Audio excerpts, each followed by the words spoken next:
Shields up, Iron Breakers. How's everybody doing today? Hopefully you're all doing good, and hopefully we can improve on that with another episode of the Khan's Anvil. How you guys doing? ESS99, Victor Andre, B Dizzle, Evans, El Renatos, Art Sleep, The God Emperor. How you guys doing? Y'all having a good time? Hopefully you are, man. Hey, what in the gashies? What's up? My God, Brie is not late. What is this late conversation? You guys have basically, you've drank the Kool-Aid. That's the problem. You guys drank the Kool-Aid. You shouldn't believe everything you hear. I'm not always late. These are blatant lies. Hunkering down from the storm. Yeah, I heard you guys are having some real bad weather up there. You stay safe, Tummy Giggles. Although, I heard that, like, the kind of, like, the bulk of the storm was actually Ireland. You were so late the Kool-Aid ran out? Yeah, about that. Almost always late, Brewery. He is evolving. I'm always evolving. I am the evolution. Let me make sure that everything is smoothed out, though. So, I actually had a situation yesterday. I don't know if you guys are aware of it. Actually, we could bring it up here.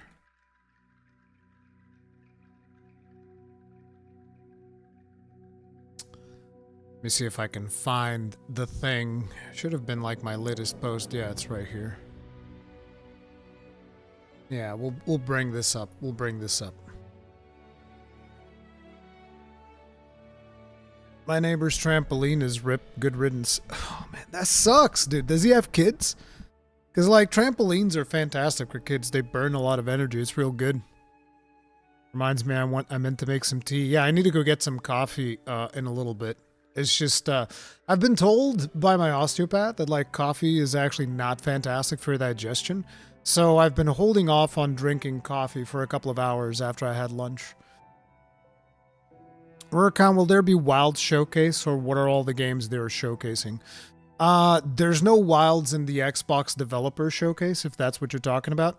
I'm going to talk about Wilds a little bit before we get started.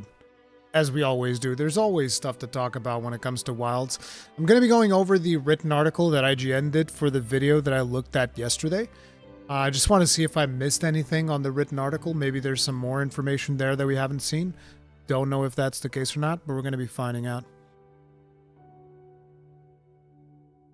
But no, not on the actual Xbox showcase that we're going to be reacting to. There's no Monster Hunter Wilds there as far as I'm aware. When's the next podcast with Preach? I don't know. In case you guys haven't noticed, Preach is actually progressing through the grinding lands. He just got the Safi. And I know, grinding land, Safi. It's just he was railroaded from his Stygian and Ogre quest into the Safi mission. But I don't think he gets to do Safi because people were telling me that Kolv is up this week. So yeah, I think he's done Kolv according to what people were saying. Watch the Monster Hunter Wilds initial reaction today and it's awesome. Your face is the best. Oh yeah, I love that. That was amazing. We haven't gotten a new weapon since Insect Glaive and Charge Blade. When do you think they'll finally add another? I don't know. I wouldn't expect to see a new weapon this upcoming generation. So I think if we get a new weapon, that would be like 7th gen. So that will be a long time from now. Because the problem is we have 14 weapons, and balancing 14 weapons is already an absolute nightmare for them. So I think that's why they're wary of adding another one. Or at least that appears to be, you know, from the media that I've consumed so far on it, that appears to be the way that they feel about it. If only I could be so grossly incandescent. Socrates, thank you very much for becoming grossly incandescent. Tip of the hat. Appreciate support. Thank you.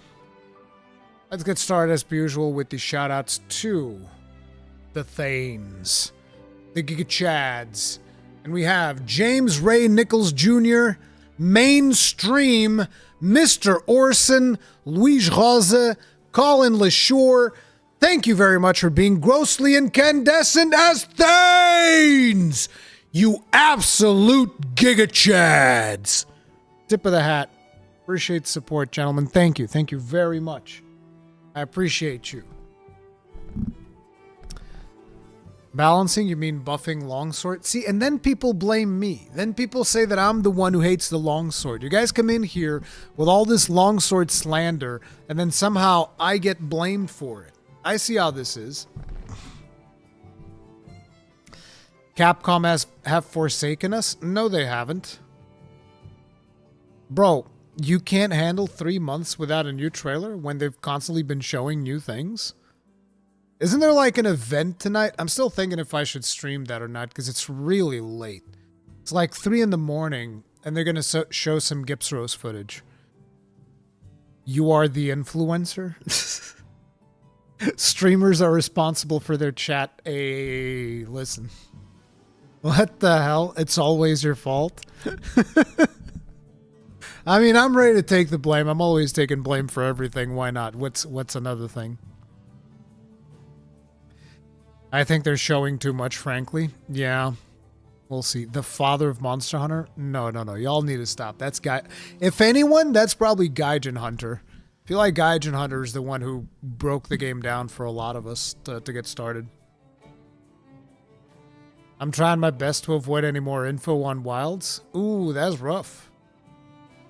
They always show too much. Yep. One of the US community managers said there won't be anything unknown tonight. Yeah.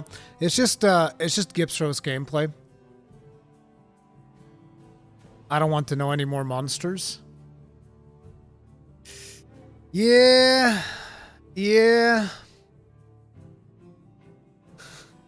Very quick question. What's your personal opinion on what is the best monster game? You mean the best Monster Hunter game? My favorite one is base Monster Hunter World, which you can't even play anymore because even by disabling the DLC, you still have claggers in there, so it's still different. But I felt like base Monster Hunter World had some of the best balance of experiences. It's the one that I like the most. Cotton's reaction to Wild soon. Cotton is still spoiler free. Bro, I don't know how they're doing that. I don't know if Cotton is just not allowed on Twitter. Like, is that how that works? He just doesn't get to go on Twitter? That is crazy. Will we finally see the new Darksiders? I don't know. Isn't it like a remake of Darksiders 1? I'm so confused.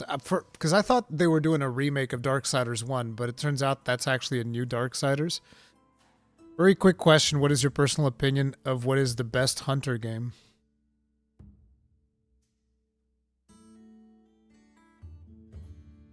I see what you did there. Cotton is in a basement blindfolded. Yeah, tied to a chair. Hey, Ruri, watch the Xbox dev? We're going to be watching it today because I wasn't able to watch it yesterday. I wanted to go pick up my kid from jiu-jitsu. Like I told you guys, my kid is struggling with some stuff. And during this time, while he's struggling with this, it's like unless it's like something that's giga important, I am not taking time away from family to do coverage. And the Xbox thing is like, while it is important, I don't think it's mandatory for my channel, so I was like, I'll watch it later. It's not the end of the world. If it's Monster Hunter, then I have to figure something out. But like for Microsoft, I was like, nah. I'm taking care of my kids right now. Way of the Hunter, best traditional hunting game? What the hell?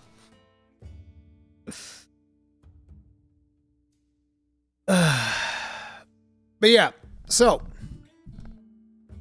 let's get things started, shall we? Shall I put chat up? It's like now I have the restream chat thing. So I'll do this and it should work. Yeah, that works. Just that chat is in there. So obviously, first thing we got to do is we got to talk about the beta. Upcoming beta, February from the 6th to the 9th, and then February 13th to the 16th. The times are actually different depending on where you live. And I actually think that Gaudium made a post with all the different times. I had one.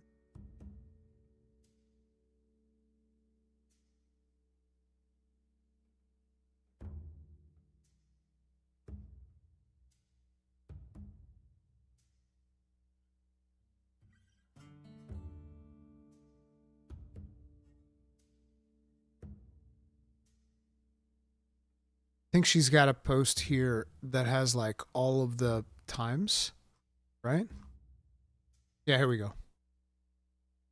So if you're in Germany, this is actually wrong for my timestamp though, interestingly enough. Is there more? No, there's no follow-ups. Okay, but it's like, for me, it's 1 hour earlier than this. So it's at 3 in the morning, I'm pretty sure. So these are the times at which it begins on both betas, as well as when it ends. I find it interesting that they are going to be doing this during Valentine's. You know, 14th of February, Valentine's. Like, sorry, honey. We can't go out on a romantic date. I have monsters to hunt. But yeah, these are the dates that the beta is going live. Yeah, we're at 3 a.m. mark.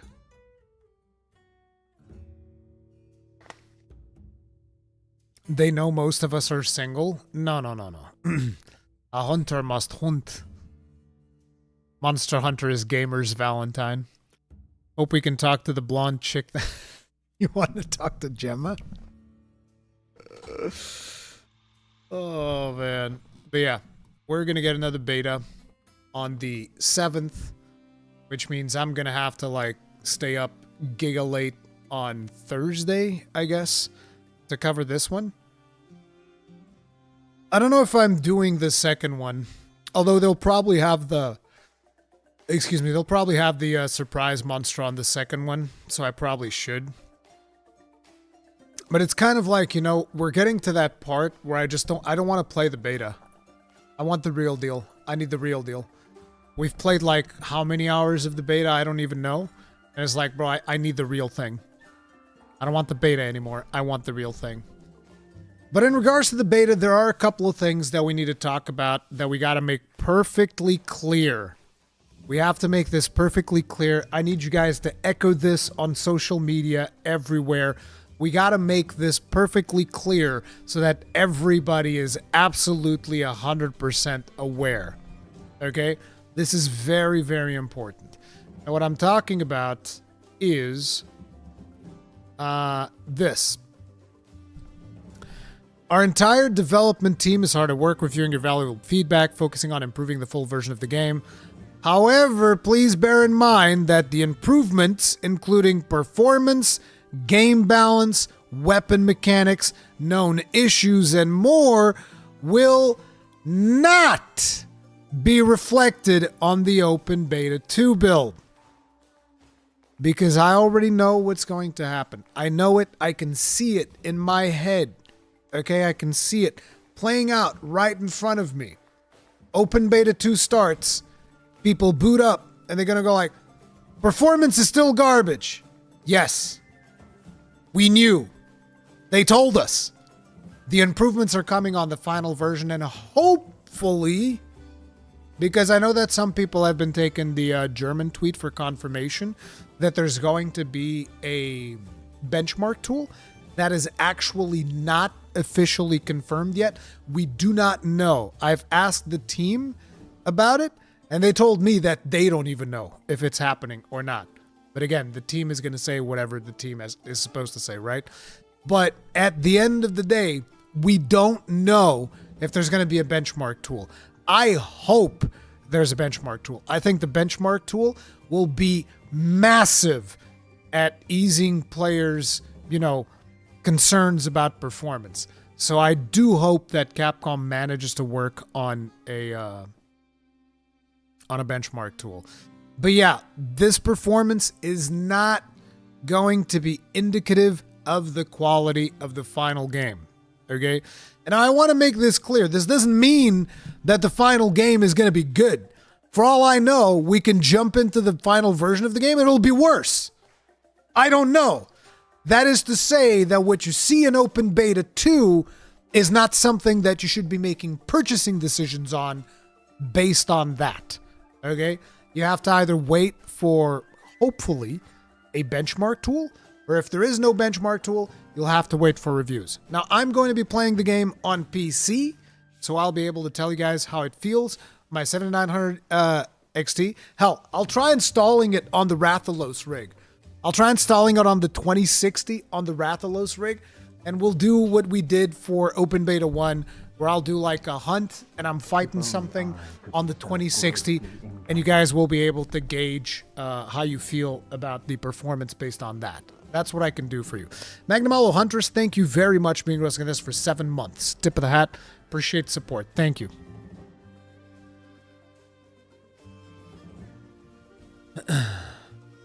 You already know Reddit cesspool will be up in flames. Yep. That's what I would expect. That's what I would expect. Absolutely. Yeah. It's not just Reddit. X is going to be in flames as well. I assume, I don't know, if people still go to Facebook, that's going to be in flames as well. I expect all the social medias to basically be flaming the crap out of Monster Hunter. That would be my expectation, based on the fact that performance is not going to be flawless on this beta. It's going to be the same as Open Beta 1. People are going to say, there's no improvements at all. Yep, they're not supposed to. Also, you're not going to have bouncing on Insect Glaive. You're not going to have Hyper Armor on Switch Axe or any of those changes in here either. So, keep that in mind. Yo, I named my rig Gormagala. Yeah. I mean, the current rig that I'm on, this PC, is called Basilgoose. The PC before this I called Volstrax. The one with the 6900 XT, that one's called Volstrax. The 7900 XTX PC is called Basilgoose.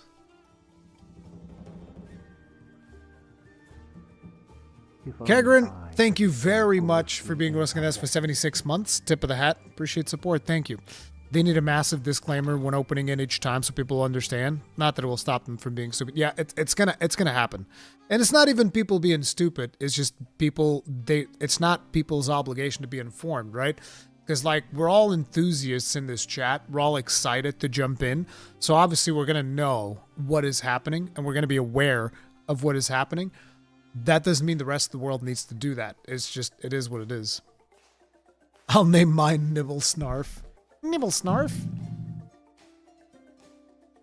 Adjust the camera a little bit. I was fiddling with the camera yesterday because of what happened to my rig. But yeah, this is what is happening with the second beta.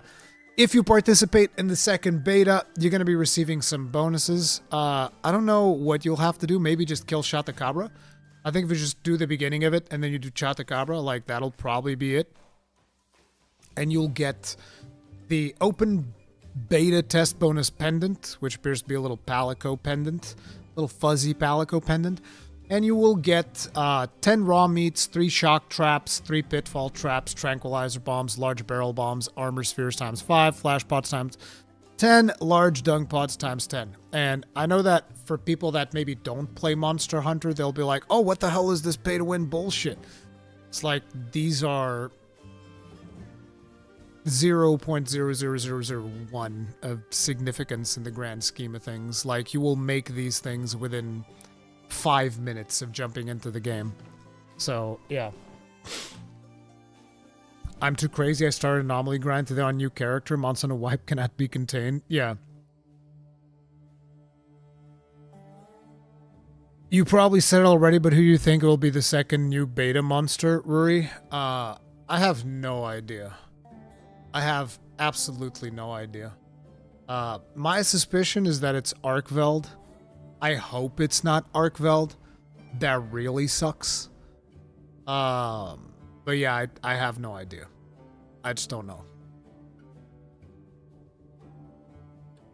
Could be anything. We know that the people that went to Osaka, they fought like more monsters. They fought monsters in the Scarlet Forest and stuff. At this stage, I don't think that they would put Scarlet Forest in the build.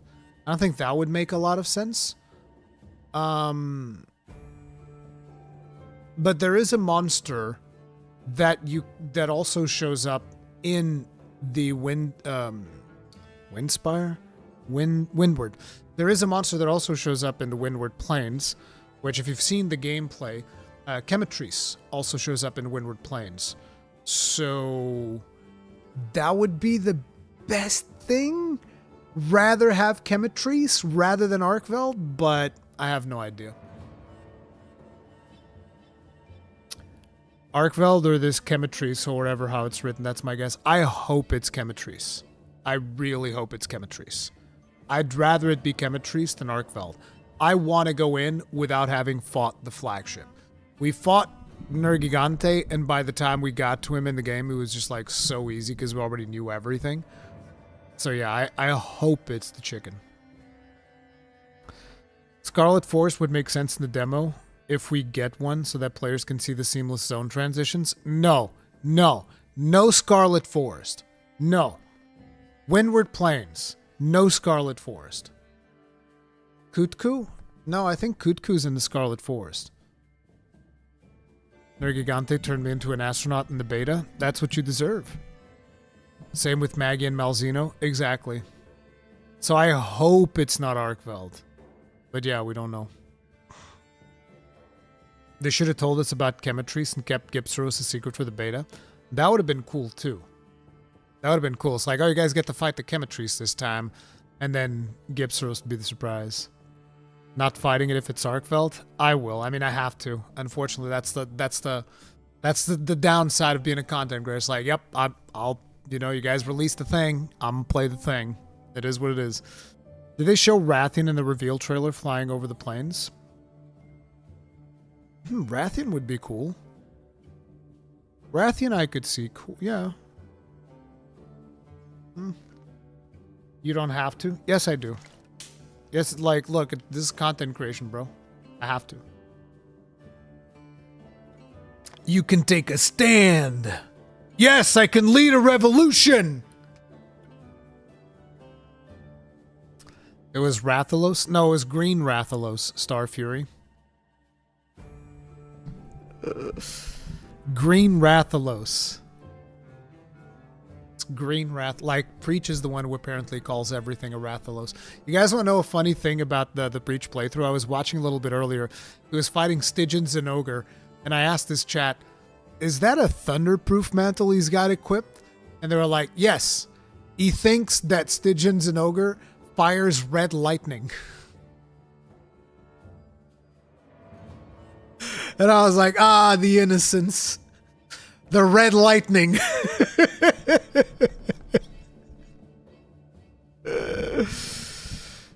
Oh my god, it was so good. It's a blast. Like, oh, he's playing right now. Yeah, he is playing right now. Like, but let's see what he's up to.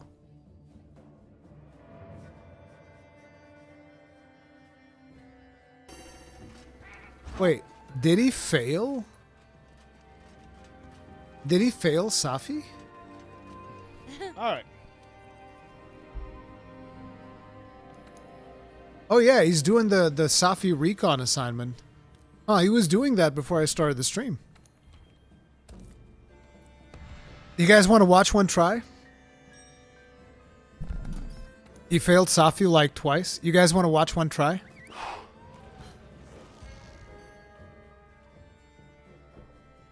Gamer mode. Don't get reckless. Okay, let's watch just one try, and then we move on because I don't. Before I drop the boulders, I need to weaken the face. Oh, so that he gets the Get opening. those buffs up. Those are the only ones we need. Everyone, get to the hitching post. Everyone, on the wing. Is this some former TGN guy? Jesus, Okay. the Nobody handler likes you. rage. Or Nobody you. likes You're you, the most unlikable people. Be on your guard out there. bro. What the hell, Get this fucking done, Mike. Here we go. dude? The hatred for the admiral and the handler. Good job. Based earplugs enjoyer though. Based earplugs enjoyer. Everyone hates part except you. No.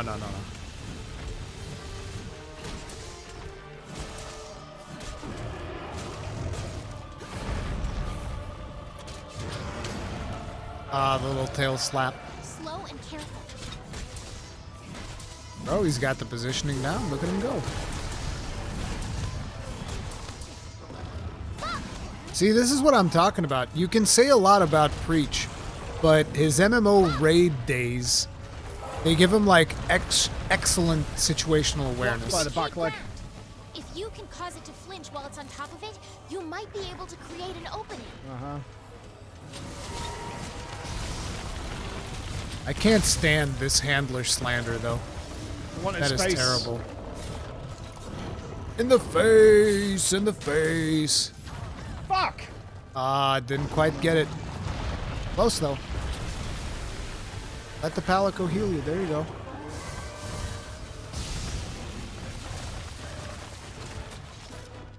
He's going to be disappointed when he finds out that he's not going to get any rewards for doing this quest. And that he can't even follow up on it. Somebody needs to ruin the music for him forever by showing him that one video. Flinch on. Uh-oh. Oh, no, that's just,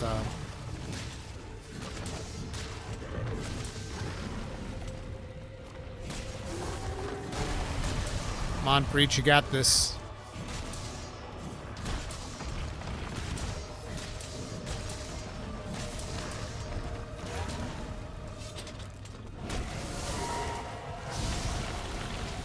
Back, back, back. Ooh. Nice. Hey, he didn't reload. Ooh, the scrape.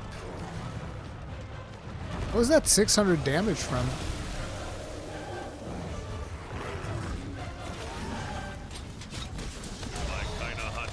There it is.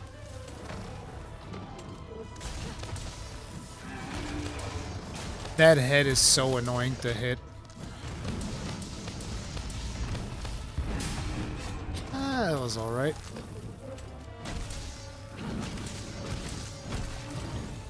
Although, isn't the leg a juicier hit point for the switch axe? Right? The leg is better for switch axe, right? Is it absorbing energy from the surrounding area? No, I'm not playing. I'm just watching Preach try Safi. Front legs, I believe. Yeah, I think front legs is the best for switch axe. So, actually going for the head is a bad idea. But I mean, the game's trained him that way, so yeah.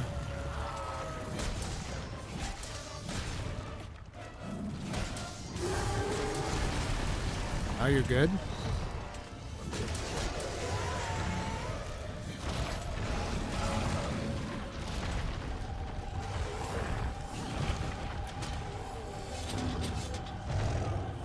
First period of beta is in 12 days, right? It's the 6th or the 7th, depending on your region. If you rewind the video, we actually showed the Gaudium post on Twitter.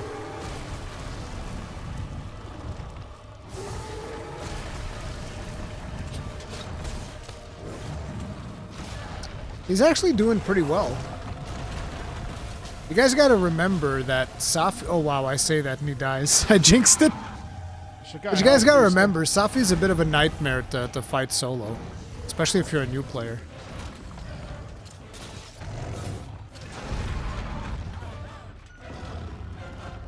Get up! Get up! Ooh.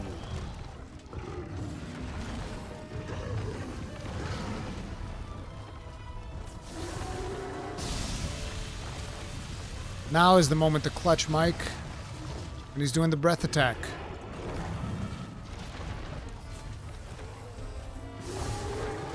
Right there. That'd be a good clutch. Wait, didn't he already get that one? Shouldn't he be pushing him the other way? You could do that after a flinch before I can move. Just saying. I think you can knock down those boulders onto its head with your slinger. Careful. Ooh, that was close.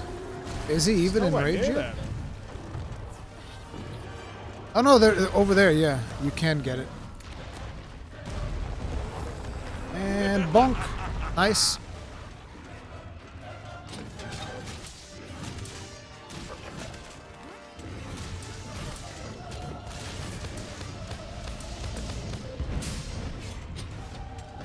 He might have been nerfed in the recon because... Oh yeah, he's nerfed in the recon for sure. I'm just saying that it's still a weird fight to do, especially if you're a new player. His moveset is not particularly friendly to solo hunting, was the point that I was trying to make. So you need to take him to the other side now. Okay, he's moving down. The target's beginning to move.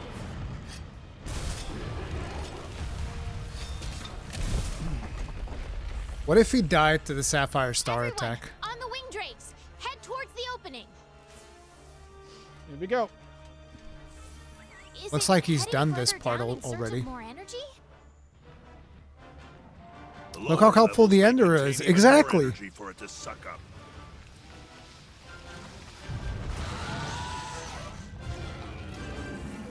Hey, Sir, you check are out those jinxing it. pads I am. protruding out of the ground. We might be able to use them as cover.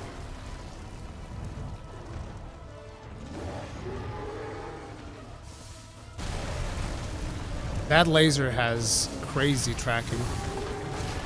Oof. To the dome. Fuck you. Fuck Trying you. to get that mount. Nah, if you want to break the back, you need a charge blade, though. You remember, Wada? Charge blade's so good for busting up his back.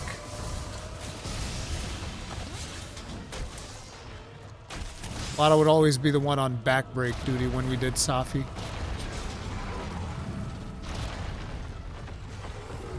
One tap every time. Yep.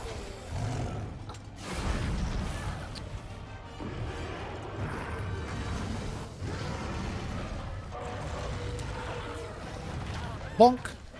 Needed to go further to the right. Stun. Uh-oh. Uh-oh. Looks like he's got some degree of stun resist. That was a very quick recovery. Get out of that corner, man. Any Switch hacks and Charge Blade players out there? How similar do they feel? Very different.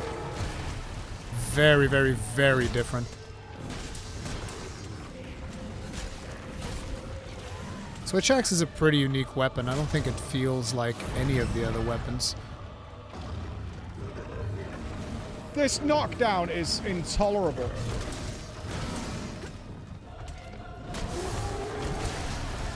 Blasted in the face. I think It's after you! Watch out! Watch yourself! Is that a max potion? I didn't even see it. My man's already using max potions and shit. He's a pro. Ooh! That was close! What is he doing?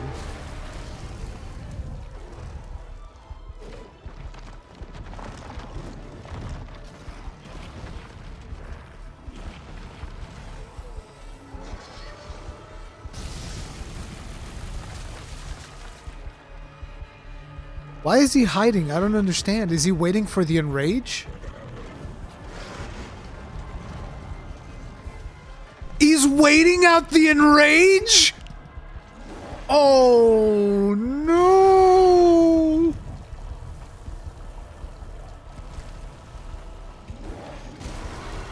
Watch yourself! That's crazy! Proceed with caution. He did what he waited out the aggro. really. I guess he doesn't like the aggro moveset. I mean, it does make him way more annoying when he's so specifically targeting you.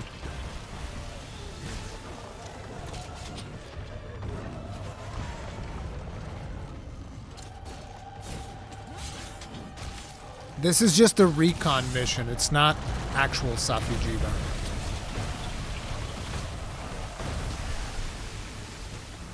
You need to stop and go the other direction at some point. Oh my god, dude, he dodged that thing like 3 times.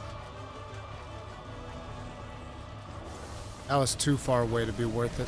Yep. Way too far away to be worth it.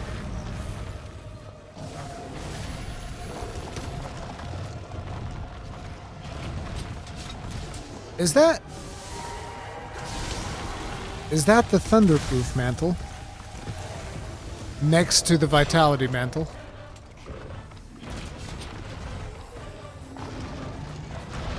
He's had that Thunderproof mantle for a while.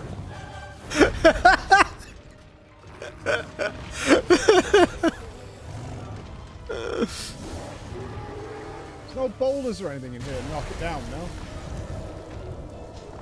Oh, you have to beat him. Beat him up. Get him, Mike. When can I damage? Yeah, that's it. Jump attacks, yes. Mount him. Careful.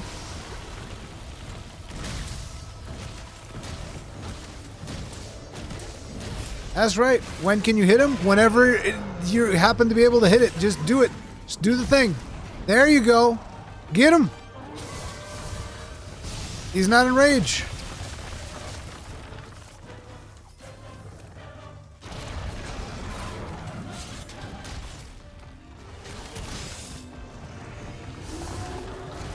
Hind legs are a little bit rough, though.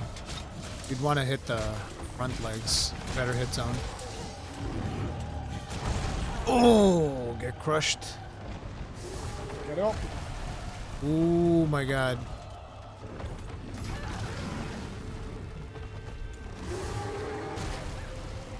Jesus, that was like a 180 shot. So hard to get some windows of opportunity, man. Yeah, I mean, switch axe ain't easy. Little fucking squeeze. A little squeeze. Murder man, old killer. Just give me a fucking snifter of an opportunity, man. Hello everyone. If you look out your left window, you'll see your damage window coming up. Here it comes, and it's gone. We hope you enjoyed that.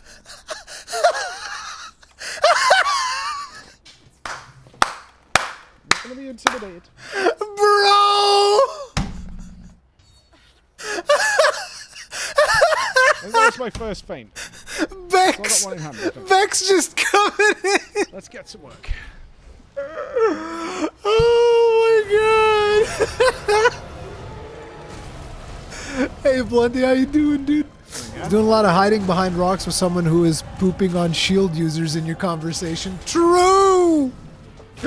He uses the natural shields.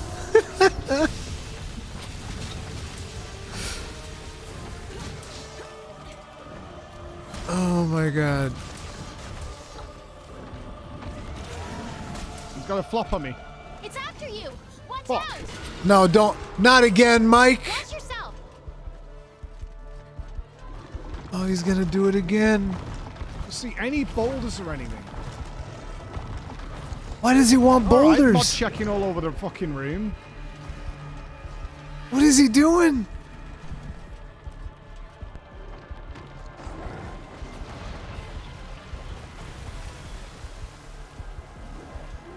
Being behind the shield is a lot manlier than hiding behind a rock. True.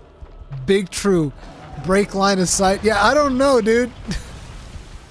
I don't know why he's running away. Why is he so scared of the aggro line? He did Behemoth. Kidding me. Yeah, the Thunderproof. Oof.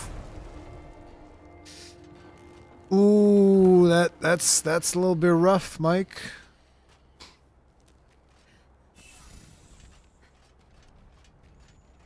Switch axe is kind of a hard weapon for Shitty way to beginners.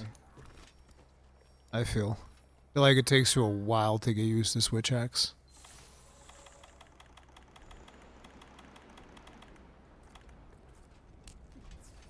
You Hey, get he some uses you ancient can get some potions. reasonably decent. Wait, you Damage had on it, crystal burst and you swapped it over for I assume stones? he's just going to leave like Behemoth at some point. He's just going to be like, okay, that's enough. So he knows it's a repel quest. He actually just traded crystal burst for stones.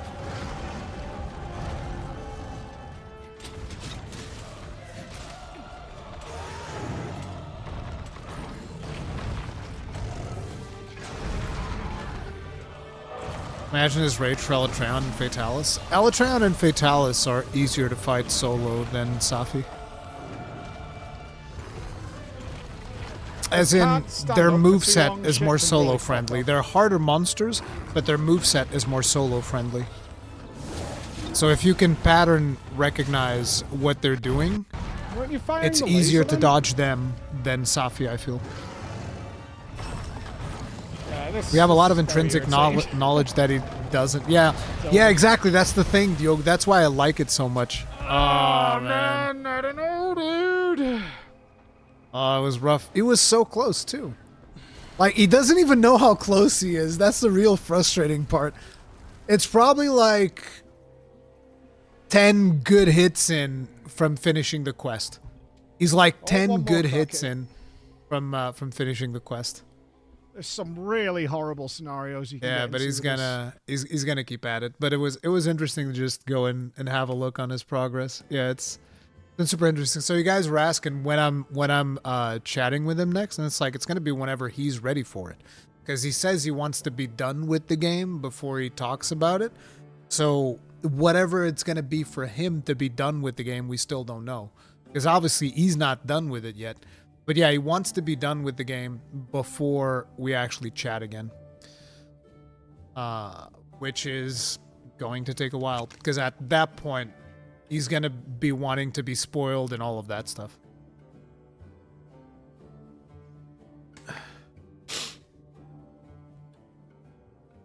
Safi isn't meant to be soloed. Yeah, but that's not Safi. That's the recon mission.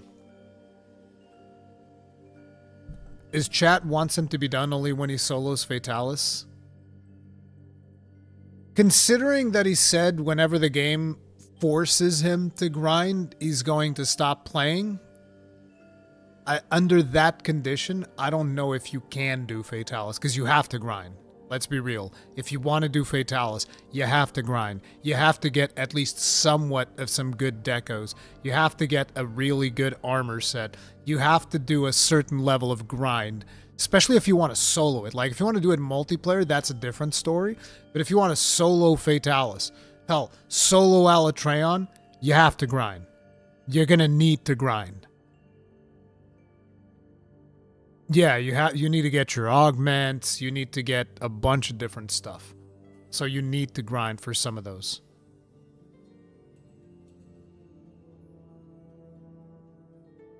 I know he can kill it. Don't get me wrong. I absolutely believe that Mike can kill it. Yeah, absolutely. Mike can 100% kill Fatalis. Whether or not he is willing to do the grinding required to get the gear for Fatalis is going to be a different story.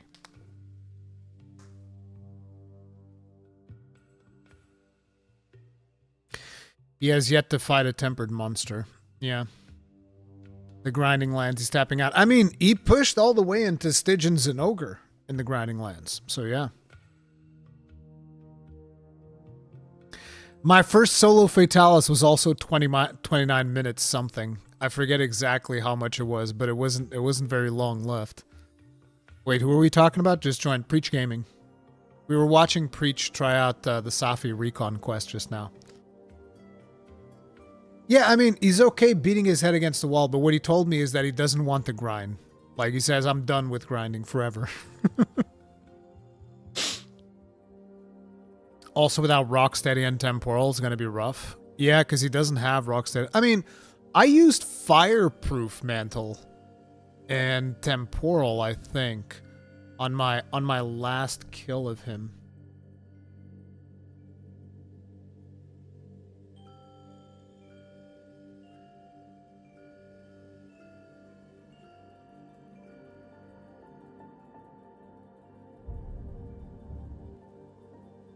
This is like my last solo kill of Fatalis. And this is without Fatalis gear. I specifically wanted to solo him without Fatalis gear. Which took some doing. I'll tell you that right now. That took some fucking doing.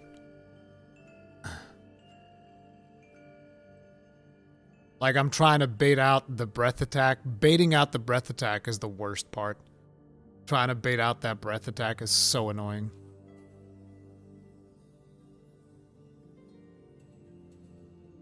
And then having to use slap lance, because, bro, imagine having to use shelling on Fatalis. Even though my first kill was me and Wada, we were pairing up, and I was using shelling when we did it. But it was scuffed. It was fucking scuffed.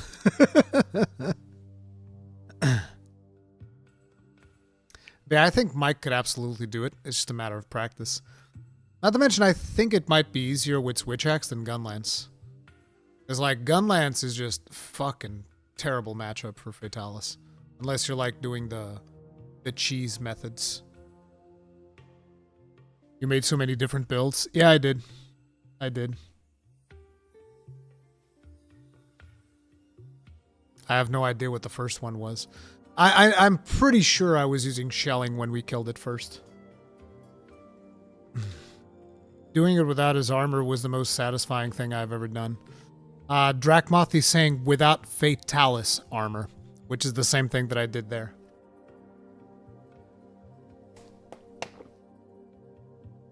Baiting those breaths. Yeah, baiting the breaths is annoying.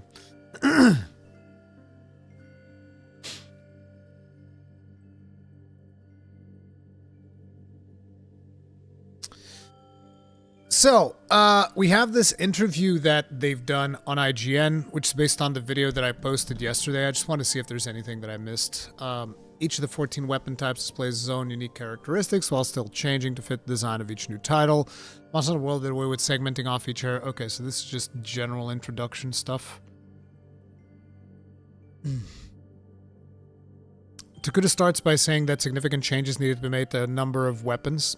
To how a number of weapons are used due to major shifts in the gameplay loop affected by wild, seamless map and changing weather conditions. There are a number of large changes to the light and heavy bowgun, as well as the bow. While previous Monster Hunter titles featured a routine of returning to your base to replenish your resources after each quest, Wilds aims to offer seamless play. What was I kind of like looked away for a second. Making this process no longer required. Ranged weapons in Monster Hunter historically use consumables and ammo coatings. Consumable ammo and coatings. So there was a possibility that there would be more of a burden to use in Wilds without an established time to restock these items. So somebody was bringing up in my comment section earlier today that the reason they say this is because while the other weapons are just constantly doing stuff, if you were with friends and they had melee weapons and you're playing a ranged weapon, you would have to stop hunting to go get ammo while they could just keep going, assuming that they don't need to replenish other things. But I don't know, I'm just saying that, like, if you're going to give them way more ammunition, I kind of feel like an adjustment is in order. You can't just give them way more ammunition and they're just still topping the charts with all the damage they're doing, I feel. I don't know. Question for early, did the rewards for the beta apply to the earlier first one as well? I don't know. I don't think so. I don't think that the first one had rewards. Did it? If it did, then you get those and then you get these on top of that. Hey, Victor. Some people hate, this is weird, this makes me want to play Gunner. I think it's cool that ammo is easier to manage. I just think that you need to balance it appropriately.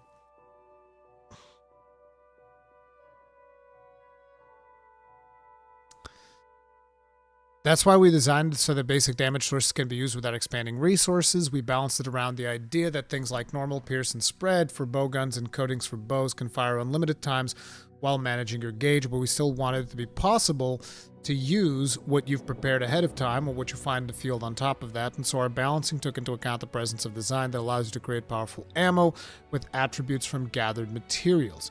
One change after the next was made to each of the weapons while considering new elements found in Wilds, the game's concept, with ranged weapon changes being the most notable. Fujioka says this goes beyond playstyle and mechanics, even stretching into design. We had the idea of wanting to properly show the movement of charging a bowgun for a special shot. Shots that cancel out a monster's attack look properly convincing as they perform that canceling. Ever since the previous game in the series, we've put a lot of work into making it visually clear to the player that what they're doing in the moment. I thought that doing the offset attack with a heavy bowgun is actually kind of rough. As in, it's hard, which is a good thing, requires more skill, I guess. But I found it hard, but that's because I also have no practice with bowguns and stuff like that.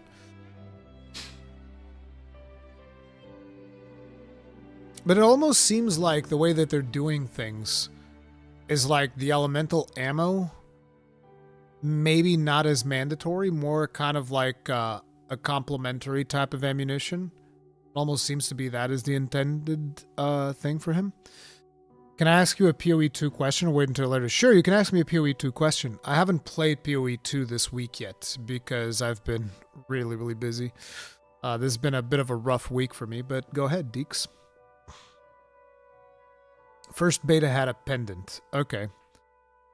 I mean, light bowgun and GU. Probably going to do it again for wilds with greatsword. Yeah. Don't think it directly affects damage like that. But I didn't really get that if I was the base type of bullets or infinite or even stronger versions like normal 1 penetrating, 1 feet penetrating, 3 not. No. Everything is free, is my understanding. So, like, if your bowgun fires piercing 3 will be free for that bowgun. I accidentally cut a support gem, and now it's a duplicate, and I can't slot it. What should I do with it? I feel dumb. You can sell it, or you can try to corrupt it. I would probably try to corrupt it to see if you can get, like, a 5-link. That could be something that you can do. That's one of the reasons why you might want to have more than one. Like, recently in my warrior build, I actually cut up a bunch of the same gem to corrupt in order to try and see if I could get 5 links. But if you don't want to do that, you can just sell it. Although it's kind of worthless. It's only worth 1 gold. So you either save it for a second character or you get rid of it. There's not much else that you can do with it.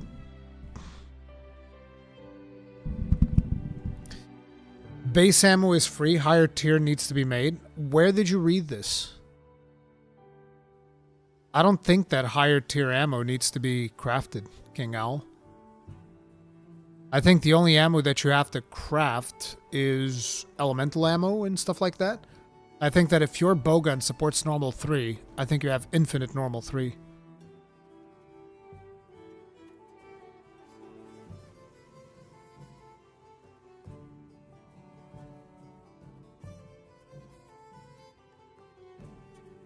They said in an interview?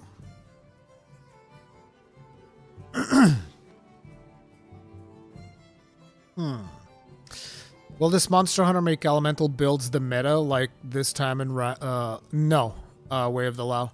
In my interview, Tokuda-san said that he wants to make elemental meaningful. He doesn't want to make it like the ultimate way to play. So probably raw damage is still going to be king, is what I would imagine, unless you're playing the faster weapons like dual blades, probably sword and shield, and a couple of more. Unless you're playing those, raw damage will probably be king. No problem, Deeks. Hope you keep having fun. Let's see. He says that advances in technology increasing the ability to create such depictions also play a major role in these animation changes. Players can swing weapons, put them away, and switch between them. Tokuda says that adding fine detail to the transitionary animations that connect each action changed even what hunters can do. One common concept shared by all weapons is that we made sure it's possible for hunters to use them in a natural way. Given the situation at the moment, he says, our goal was to do this particularly when you can't make any inputs. For example, in previous games, you needed to stow your weapon and stop moving before using a healing item. The greater ability to depict actions through animations played a role in changing that. I mean, you still have to sheath your weapon to use an item. Focus mode that we added to wilds is something that we put a lot of work into when it comes to action. You can move while facing a specified direction. I still think that they should change focus mode in the way that I suggested. I don't think it makes sense, and I know that a lot of people fought me on this, but I don't think it makes sense that certain weapons get to rotate the camera with the left stick during focus mode, while a lot of other weapons don't. This makes no sense to me. And the fact that Lance of all weapons can do it, I'm like, no, I'm sorry, you're wrong. If you think that what I'm saying is not correct, you're wrong. You're wrong, I'm sorry. We're going to have to agree to disagree, but there's no way that they're going to allow you to move the camera left and right while you're using attacks with the lance, and you're not intended to do that with other weapons. It needs to be changed or have the option to pick your style for controller. Absolutely. absolutely, but I don't think it's going to happen. Like, I think they're done with it, especially considering what Tokuda-san said about Insect Glaive, which I also completely disagree with. No. It's not. It was almost like skill issue. It's not a skill issue. No. We don't agree. We disagree, good sir. It's not a skill issue because you can overcome the skill issue by playing mouse and keyboard or by having paddles on your controller. No, that's not a skill issue. That's a button input issue.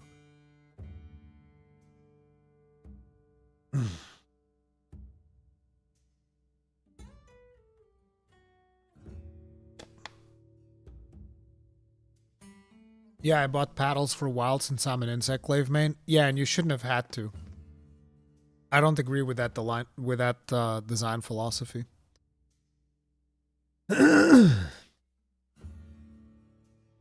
Lance finally gets something and the mop comes for us. No, Cody Wolf. I'm not saying they should take it away from the Lance. I'm saying that extrapolating from the way that they did it on the Lance, I think that design should be shared for everybody, not just the Lance. That's the point that I'm getting at. No, the Insect Glaive changes will not be on the second beta. There's no weapon changes, no performance changes. It will just have Gypsaros. That's it. Gypsaros and whatever other monster that they're adding. They'll have Gypsaros and another monster. Insect Glaive main's gonna suck when using controller. No, it depends on the controller, whether or not it has paddles. Not to mention some people can do some crazy claw gripping. They'll be fine. But yeah, I do think that focus mode should have been tweaked more. You can move while facing a specified direction, make continuous stacks possible while on the move, but slightly off center from your target. Players can properly go in the direction that they want. We wanted to make a game that made possible the image players have in their minds about how they want to play. There have been incredible technical leaps for the development environment in recent years, such as in managing animations, and there have been even greater changes in how games themselves are played. For action games in particular, the question of how you meet the player's desires to play in a certain way in the moment they actively want to make a movement is an important one. During development, we're always conscious about not being left behind by changes in the times. Focus strikes. One major change of WoW is a new system that allows you to wound the monster if you continuously attack a specific spot of its body. Whether or not a wound is formed is generally determined by the amount of damage dealt to that area. Some acts wound a monster more easily, such as attacks that use environmental elements like falling rocks or battles between monsters. When it comes to attacks from player weapons, though, they generally form due to accumulated damage, which is why there aren't many differences between weapon types in this regard. I mean, Focus Strike for the gun lance is a little bit rough, is what I'll say. I wouldn't necessarily instantly jump on doing focus strikes on every single monster because landing Drake Augur is a pain in the ass. Takes too long to come out with the attack. Hunters can deal massive damage to wounded monsters by using focus strikes while in focus mode. Completely different animations were prepared for each weapon type, such as acrobatically flying all around a monster with the dual blades, making it appear at first glance like there are differences in abilities here. So do different weapons have different focus strike effects aside from the visual? For focus strikes, we wanted to have animations that show each weapon's uniqueness.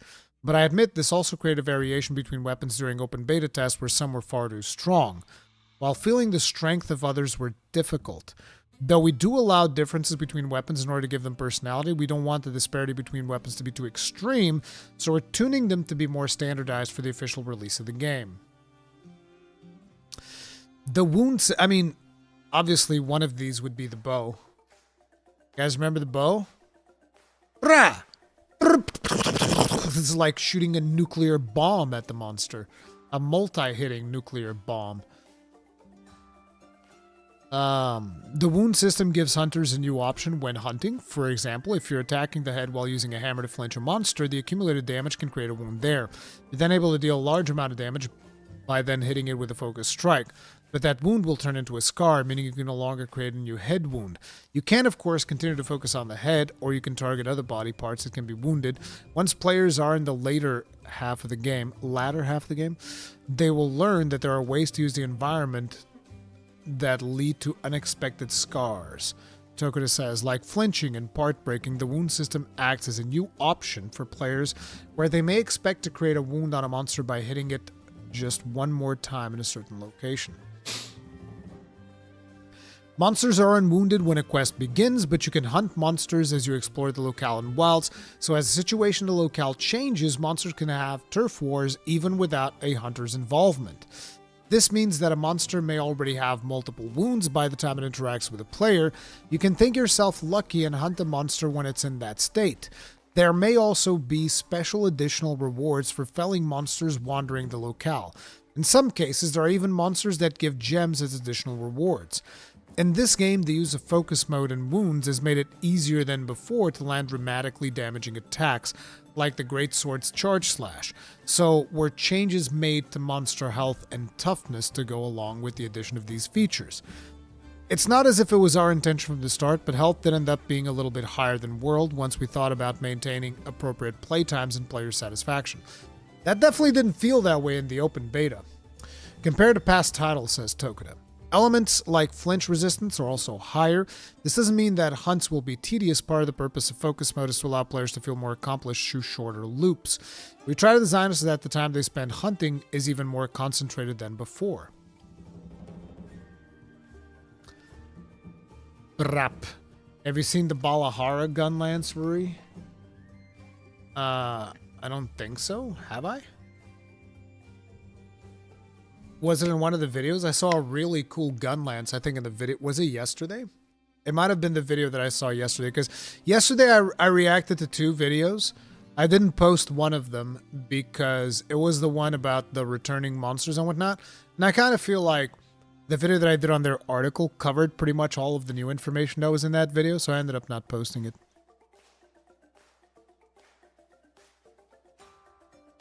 I hope they add an in-game disclaimer for the second beta saying there will be no improvements for the performance. Yeah, it's going to be a problem. It's definitely going to be a problem.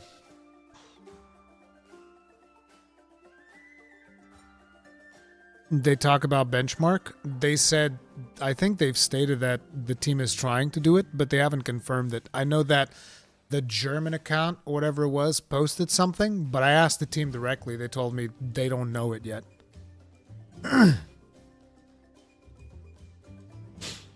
Yeah, in the second to last video. Then I might have seen it. I've seen some really good looking gun lances in those videos for sure.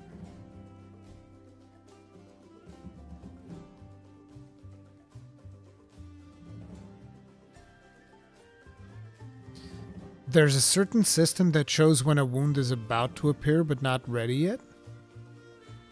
I haven't heard anything about that. The German account also posted a correction about it. Oh, okay. You can imagine that tuning each of the 14 weapon types requires quite a lot of development work. We asked Tokuda if each weapon type had a dedicated director or designer. There are some staff members who oversee multiple weapon types, which ultimately makes for about 6 individual planners who are responsible for players' experience, he replies. Interesting. There's 6 planners for the 14 weapons. In World of Warcraft, there were 2 people doing class balance.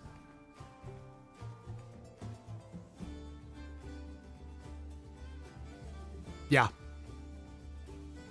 Let that sink in. We don't just have game designers, of course. We include artists and animation designers to discuss details like what kind of movements would be good and how that may mean a weapon could be better off used in a different way as we polish the weapons. We didn't have staff members assigned to weapons from the start. Their number grows as development progresses. We generally begin by developing the greatsword as a prototype, then verify weapons like sword and shield and heavy bowgun, applying the knowledge we get from there to the other weapons as we create them. No more bits on sticks or any pitchbone treatment? I don't know. I haven't seen that yet. So I'm hoping no.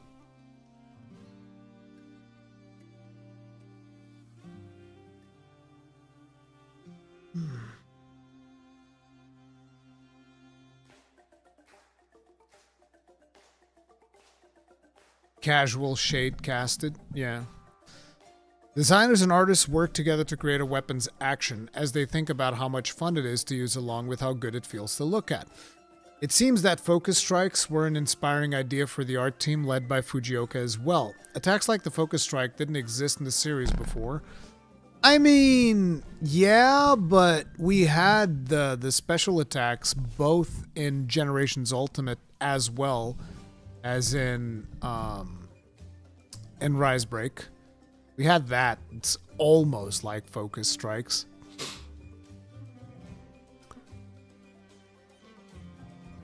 So now that we had this new form of expression available to us, we began by coming up with ideas while focusing on making it feel good over anything performance related, Fujioka explains. The Great Sword is an all-rounder weapon, so we generally begin with it creating animations. It's one of the first weapons created for the original Monster Hunter. There's a strong sense of wanting to challenge ourselves with the Great Sword first. We felt excited when we first made the focus strike for the Great Sword, thinking that if we were able to create something that feels this good, we'd be able to do even more with the other weapons. It seems that the Great Sword is an even larger presence when it comes to development of Monster Hunter animations than we expected. I feel like weapons with a sense of heavy tempo like the Great Sword are rare in other action games. That's why Monster Hunter standard to begin by making sure the Great Sword is fun to use. The concepts for the other weapon come together in part by placing the Great Sword at the center and seeing how we can differentiate each of the other weapons from it. I guess you could say that once you are used to the game, you'll have noticed that the Great Sword is the most rounded of them all. While the speed of weapons like dual blades or sword and shield will always result in there being technical elements needed in order to earn damage in small ways, you're able to go straight to defeating a monster once you're good at using the Great Sword style as it exists. It can even block, has area of effect attacks, and it can create moments where you can deal solid damage. It's actually made so that you can go back and forth with the monster in the most straightforward way if you can just get used to its weight. Creating a game that's fun to play using the Great Sword's weight makes it easier to create weapons that fit with a quicker tempo. If high-tempo weapons become the focus, or if we match the speed of the monsters to them, movements will just get quicker and quicker. I think that we're able to create a game that feels like Monster Hunter when you play it by making sure that both sides are properly tuned with a weapon that has Great Sword's tempo. That is something that I mentioned in my video yesterday as well. There is a problem with like what happened with Rise and Sunbreak and all of that stuff. And the fact that in there, we just started doing the zoomies to monsters. Monsters just like getting faster and faster and faster and faster. And I don't like that. And that's why I want monsters to hit hard. Hit hard and be somewhat manageable in terms of speed is better, because then you can properly punish players. Versus, no, monster just goes zoom, zoom, zoom, super, becomes like Devil May Cry, you know?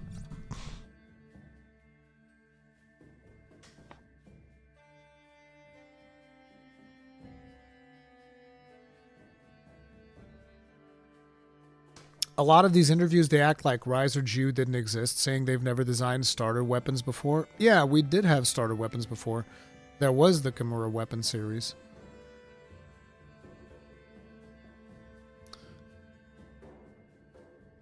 If you think Josh from Rage was impossibly smug about this Great Sword's default weapon stuff, yeah, I mean, of course he was. I saw his Twitter post. Of course he was. Rise was designed for commute, though faster hunts are needed at that point. Faster hunts does not necessarily mean faster monsters, though. That's the point, Z-Wolf.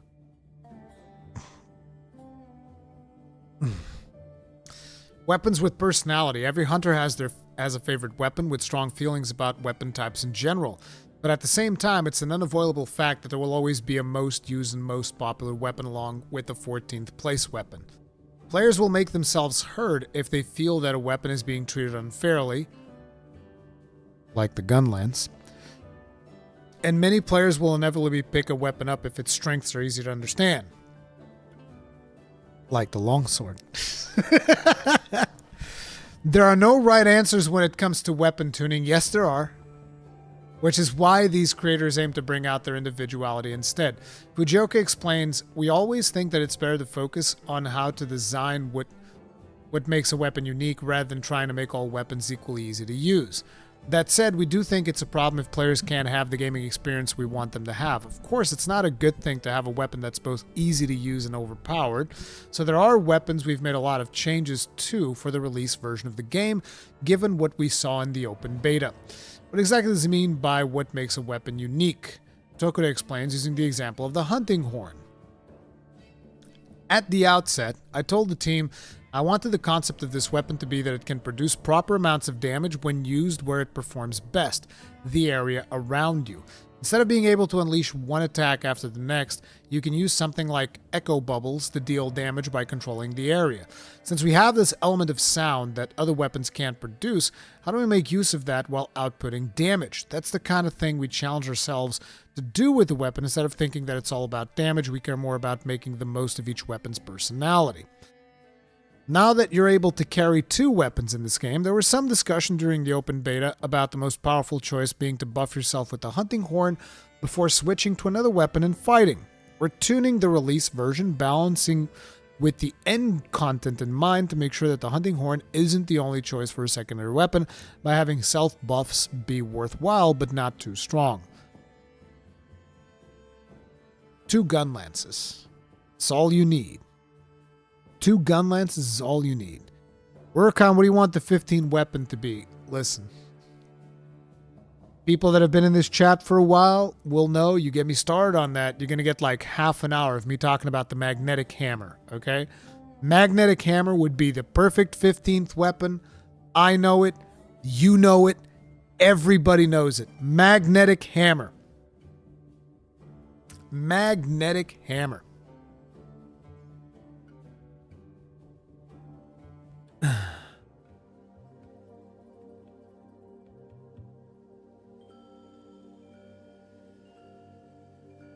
They stated we never made star weapons before, never made weapons. Yeah, they said about the focus strike flash attacks. I mean, I've said as much about that as well.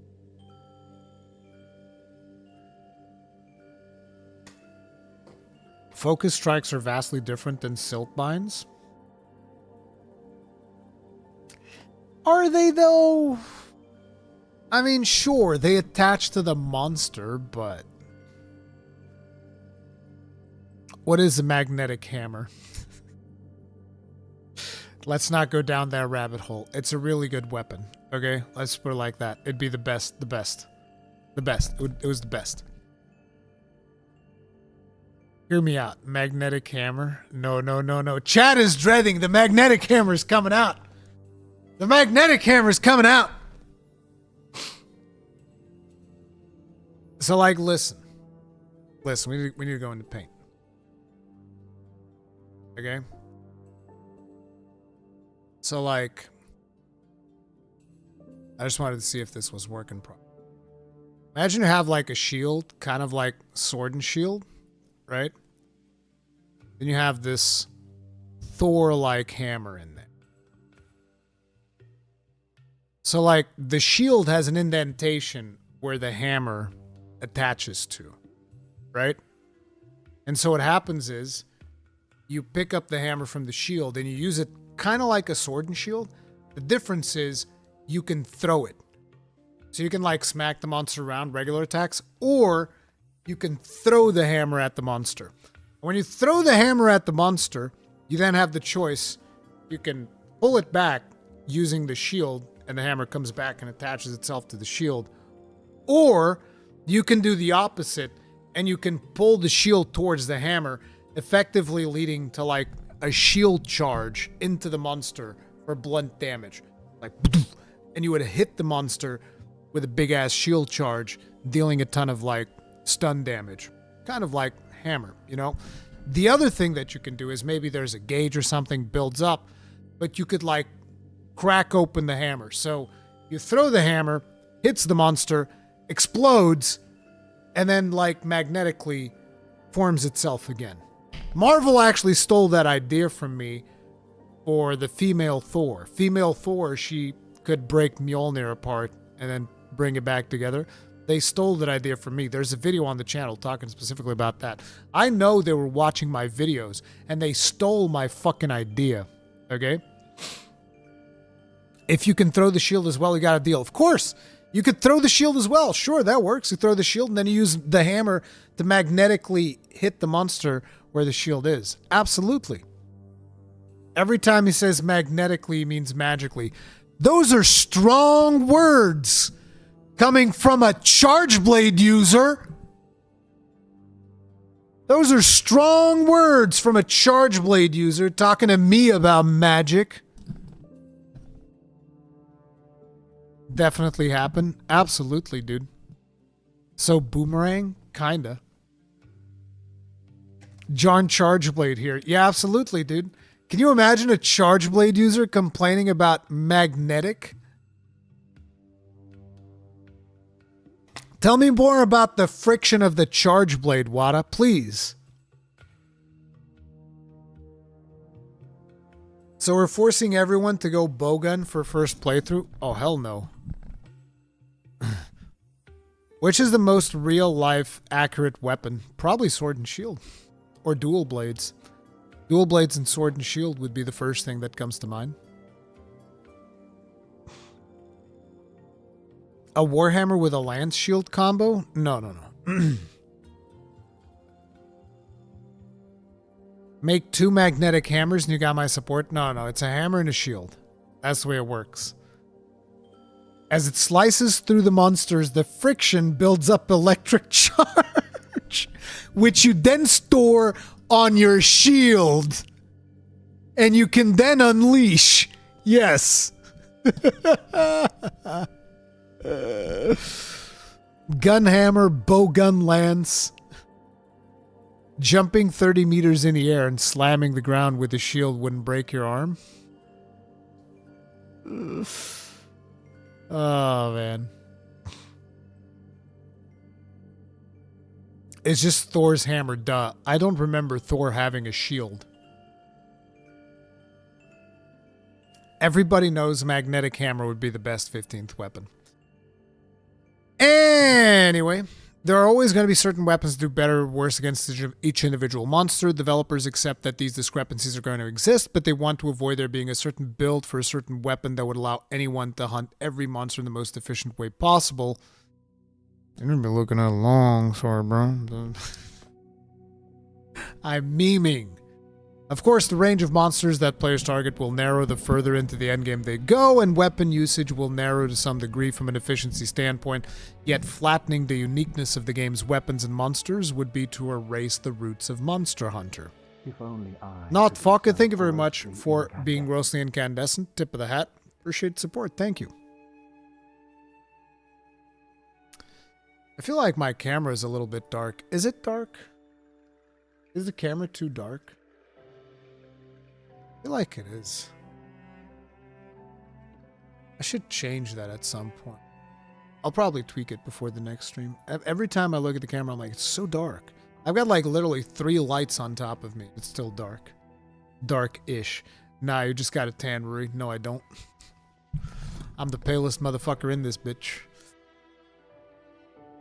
Let's see, what else we got? Fujioka has this to say. Well, I think that weapons that stand on top in terms of time efficiency / ease of use and ease of hunting are going to see more popularity. We have made it so that if you really care about a weapon type, you'll be able to beat a monster through enough trial and error. Regarding this, Tokuda-san brings up the fact that hunters can carry a primary and a secondary weapon in wilds. Even if you have somewhat specialized weapons, it'd make me happy if players brought 2 in order for them to complement one another as they play. I definitely will. 2 gun lances, Tokuda-san. 2 gun lances. And like I said in my video, if you let me carry 3, that would be perfect, because then I'd be able to do normal shelling, long shelling, and wide shelling. And I can choose during the hunt which shelling style I want. That'd be perfect. Build your own skills. When thinking about weapon performance, one ultimately begins to wonder about the endgame content that is decorations. Decoration system affects skill builds. So what does that look like in this new title? You guys remember I asked about this in my interview, but they couldn't say it by then. So grossly incandescent. I didn't have an automatic payment, but aha, whatever. We passed 1 year of subscriptions. Thank you for everything you do. Thank you very much. You've been grossing us for 13 months. Not Falca, tip of the hat. Appreciate it.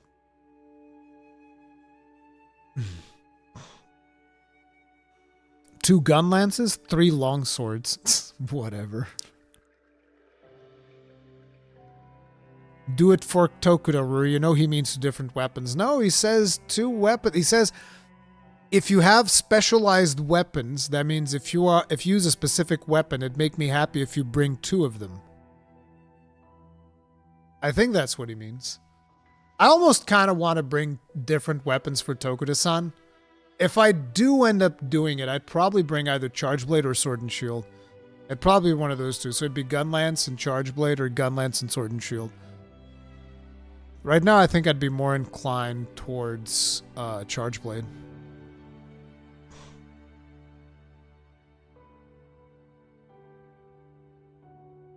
I can only imagine holstering 3 gun lances, making the hunter look like a peacock. Yeah, you have the 3 gun lances in the back of the sacred, kind of like the mount from, what's the name? Where you fight the Warrior of Light in Final Fantasy XIV. Elidibus? Like the mount that you'd get from Elidibus. It's got like a bunch of weapons in the back. That'd be cool. Charge Blade superiority. Barding of Light. Exactly, the Barding of Light. Your sacred's gonna be fucking miserable. Sure. Decorations are currently similar to the system in World, with decorations having specific skill abilities, he says. These skills are still activated by placing them onto weapon or armor slots. In Wilds, weapon and armor skills can each be activated separately. However, you can make single skill decorations through something like alchemy. So in Wilds, players won't have the issue of never being able to get a specific skill. Fujioka nods vigorously from his seat beside Tokuda before speaking about his experience with World. I never ended up getting it once. My shield jewel too. See? I said in that video when Tokuda-san was complaining about an Iron Wall deco, because if you go here, they translated it into Iron Wall. See? Right here. 被害僕は Like this guy も使わなきゃいっぱい持ってたんですけど Plenty, but I don't use a lance. 全然 What is this? You're a manager thing. The crap? Oh, I think I have the wrong channel. Oh no, but this one. Okay, for some reason I was in the wrong channel when I was looking at this. 最後までという声もお聞きしてますので、そうした対応は入れてという声ももう全然出ないなので、ワールド See, where you can't just get an Iron Wall jewel. It's not Iron Wall jewel, it's Shield jewel. They were talking about Guard Up, which I knew because Iron Wall was way common. Like everybody had Iron Wall decorations. There was no way they were talking about Iron Wall decorations. The Iron Wall decorations were dropping like candy. Never getting it once. My Shield Jewel 2, I ended up finishing the game without having completed my build. Read more about how equipment skills work in Monster Hunter Wilds. This is the article that we already know about, right? Yeah, this is on the 4th of December. I covered this already. Now they're on the subject of builds, I decided to ask the duo about their favorite weapons. Tokuda says he often uses long-ranged weapons, like the heavy bowgun and light bowgun. Sag. Tokuda-san, why? And the sword and shield, which has high adaptability. Okay, at least he uses sword and shield. To show monster actions and movements, because as the game's director, he needs to explain what's going on as he plays. He says that he'd like to take plenty of time after the release of Wilds to try out all of the weapons now that hunters can carry 2. Meanwhile, fans are aware that Fujioka's favorite weapon is the lance. I'm a lance main, or rather, I only use lance, he admits. I think that the lance is a weapon where positioning is very important. I think you can replace lance with literally anything, and this rings true. Positioning is the most important thing for all weapons. As you stick to a monster's feet or some other part, until now you had to perform this kind of positioning by walking or sidestepping, but in Wilds, it's now a lot easier to make minor adjustments, like shifting over slightly as you attack. It's a simple change, but it's important for players to have more choices, so in that sense, I think that's one of the positives for lance users in the game. Then again, the lance is also the weapon that generated the largest reaction during the open beta. While developers have already announced that major tweaks will be coming to a number of weapons before the official release, we asked Tokuda about the user reaction they received during the beta. We received a lot of feedback during the open beta test, and to be honest, one of the largest reactions we got is that the lance isn't embodying its concept as a weapon. Our intention was for players to guard in a variety of ways, sticking to a monster as required and counterattacking, but there were a lot of actions that weren't working properly, such as being hard to use and perform the right action at the right time, actions going off by mistake, actions coming out late, and so on. Surrounded by many other actions that worked properly, it ended up feeling like a pretty dull weapon. We're now making major improvements to this for the release version, and we hope you look forward to that. Even at the time of our interview, the Wild's creators were working tirelessly in order to give hunters the best time they can. They've heard what players had to tell them during the open beta, both as developers who made the Monster Hunter for many years now, and as hunters. They're coming face to face with the 14 weapon types to build the greatest gaming experience. Monster Hunter continues to be an unmatched action game series because of the support it receives from both the players' passion and developers' tireless spirit of inquiry. And see for yourself how much the Monster Hunter Wilds developers take feedback from passionate players into account in their official detailed community update video, which we already watched, where Tokuda covers performance enhancements, detailed weapon changes, and more.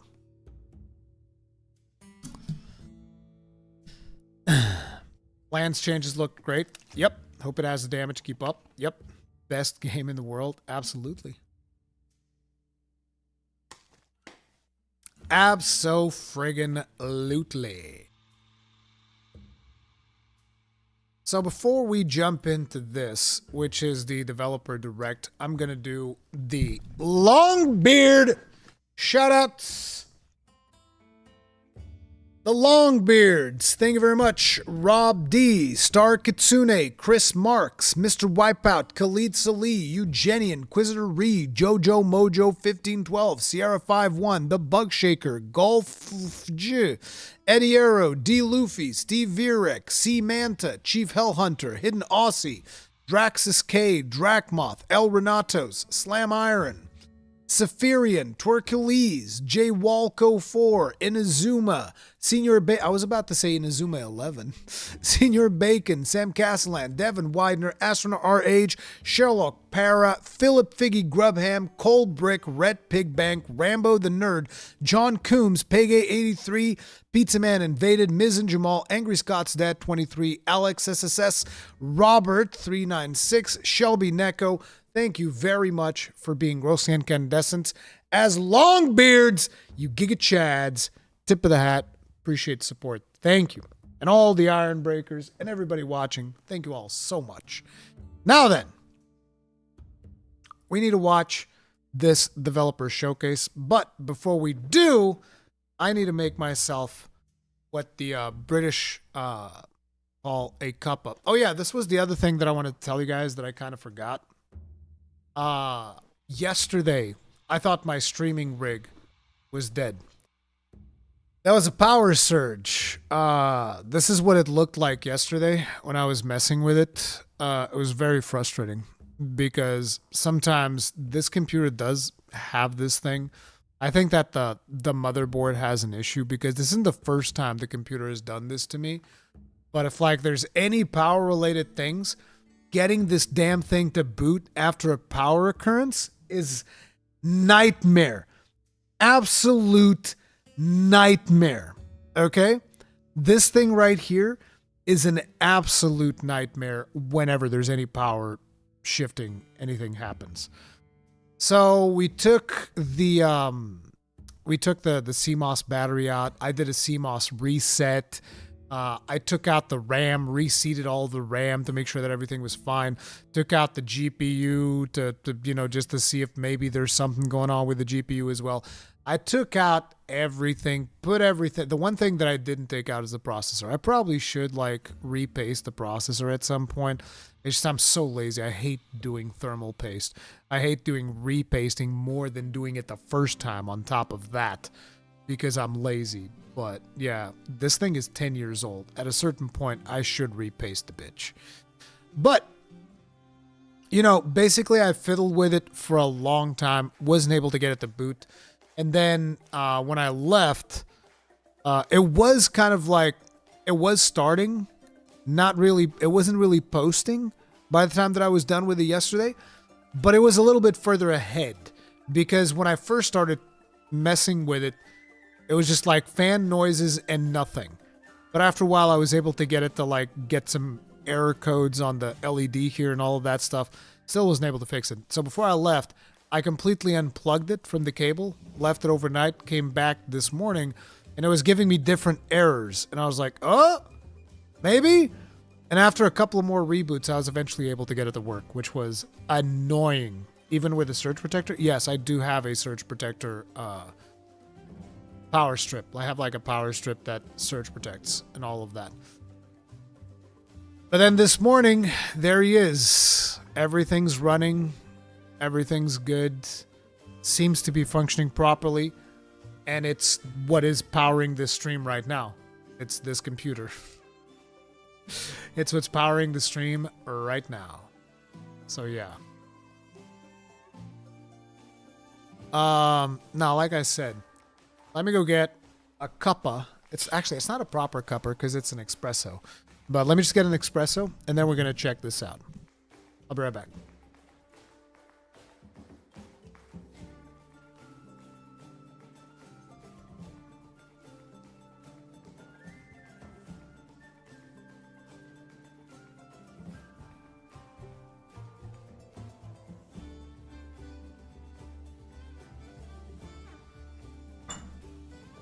I always forget that I have like a really good screen for when I'm not here.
What are we watching next? We are checking out the Xbox brief. No, I didn't say anything about no coffee due to health reasons. I said no coffee after lunch. Because that apparently fucks with your digestion. But it's like lunch was 3 hours ago. So I think I should be safe to have myself a little espresso. Quick PSA, apparently Crunchyroll got hacked and emails plus passwords have been made public on Twitter. Fucking oof. I don't even know if... I don't think I have a Crunchyroll. I hope not.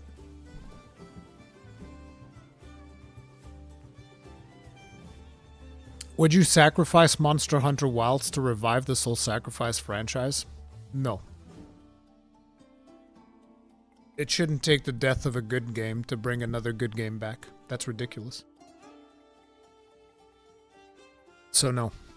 I would sacrifice a bad game. Like, I would sacrifice the entirety of the Assassin's Creed franchise for Soul Sacrifice. Absolutely. And I do mean the entirety. That includes, like, Assassin's Creed 1, 2, fucking all the variations of 2, 3. I'd sacrifice all of them. Sacrifice FIFA? Bro, I don't even bring up FIFA because everybody knows I'd sacrifice that in a heartbeat. Sacrifice the entirety of the EA Sports division for all I care. Hey, Black Flag is great. Not as great as Soul Sacrifice. Don't give a fuck.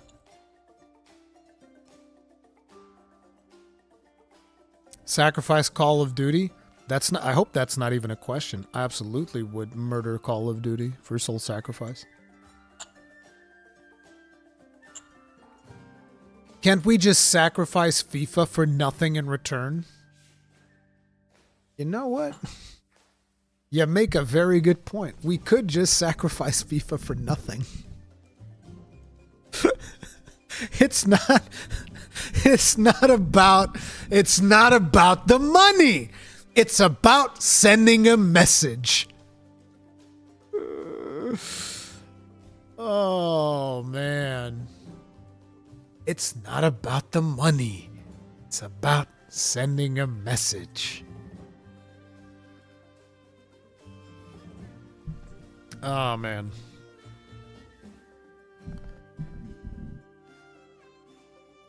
If Soul Sacrifice is as good as you say, why isn't there more, huh? It's a good thing you put that /s at the end there. What is Soul Sacrifice? Soul Sacrifice is an amazing video game. I'll show it to you before we get started.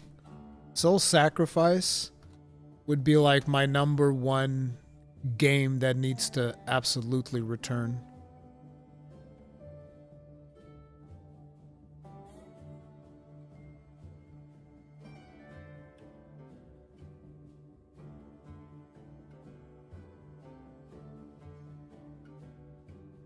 Let's see, which one should I showcase? Death is not the only way out. I don't know which one's this one. So another thing is that the story of this game is actually fantastic. 100% sure, but what the hell? Now let's get some. I think frost would actually be a good thing.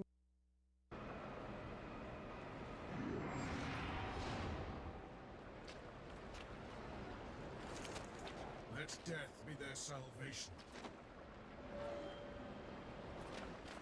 Okay, let's. Oh my god, I was doing like full-on sacrifice playthrough. Got in here.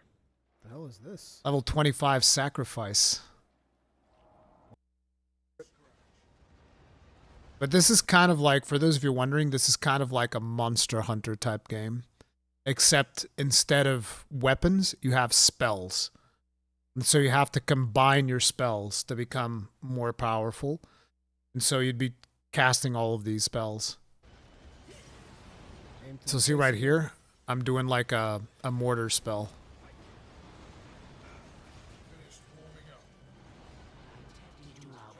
And there is me like detecting the weak points of the monster. And seeing which parts I'm about to break. I would really love to break that cursed part up top there. Well, at least I can break the bottom one, so I guess. And then you can also cast these melee weapons.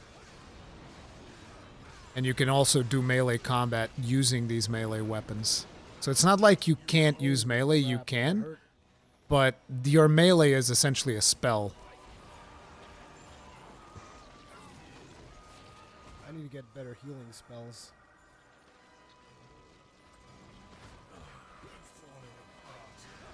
Come on, I don't like playing mages, so I don't think I would like this. You would love this. I don't like playing mages either. Like this is just different, okay? See, like right here, we're sacrificing an enemy. The reason you have to sacrifice enemies is because your spells have limited casts. So you have to kill things and then sacrifice things in order, in my case, in order to recover your spell casts. Like, trust me when I tell you, this is one of the best games of all times. Too, on top of all things. Whoa, whoa, whoa, whoa, whoa, whoa. It is really, really good. Like, it is insane how this team came out of nowhere and made one of the coolest games with one of the best stories. Like, you need to understand, before Final Fantasy XIV, this was my favorite story ever in a video game. Of course, that had to happen. It is that good. Should I go for sacrifice? Do you create a character? Yes. No. Let's not sacrifice just yet. I think that's another thing. You can ask the NPCs to sacrifice you So the NPCs can effectively kill you for you to do an ultimate attack. What platform? PlayStation Vita. That's the problem. I definitely need to get more life levels because Like, this was so good. You guys have no idea. Way too much damage. So this is just one of the monsters. What else do we fight in here? Here, kitty, kitty, kitty, kitty, kitty. Oh yeah, I'm fighting that crazy psycho cat. It's like this phantom cat.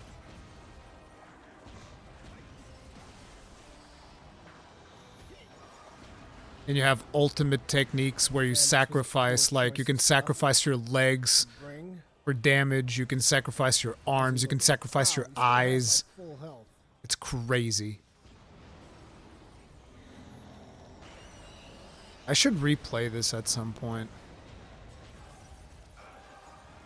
And the soundtrack is also phenomenal. Okay, how are we going to be able to actually deal damage to this filthy cat? The thing is, when I was playing this game, I was still a noob in Monster Hunter, and I didn't really understand the concept of how to grind, how to, you know, target farm things and stuff like that. Do I use sacrifice here? Let's do this. Yeah, here we go. Come on. See, I told him to sacrifice me. Look what happens. Gungnir approaches. So the NPC sacrificed me, and this is my ultimate attack. So the NPC basically killed me. I asked an NPC to kill me to finish off the monster. Destroy all cursed parts achieved.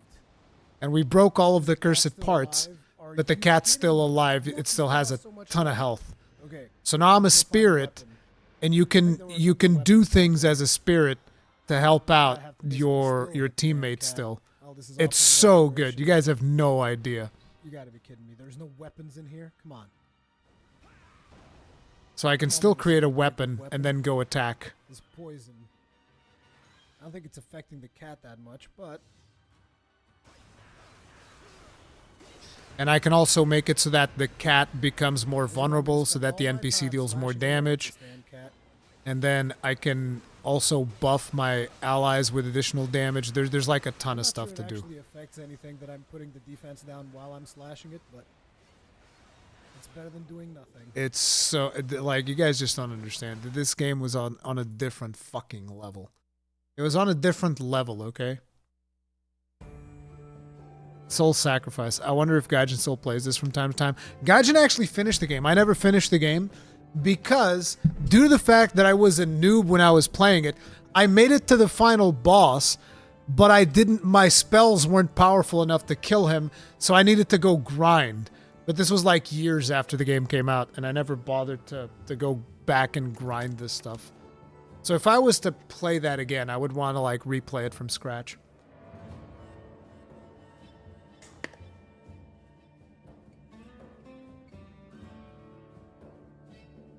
Moon Studios just released a teaser for the next No Rest for the Wicked update.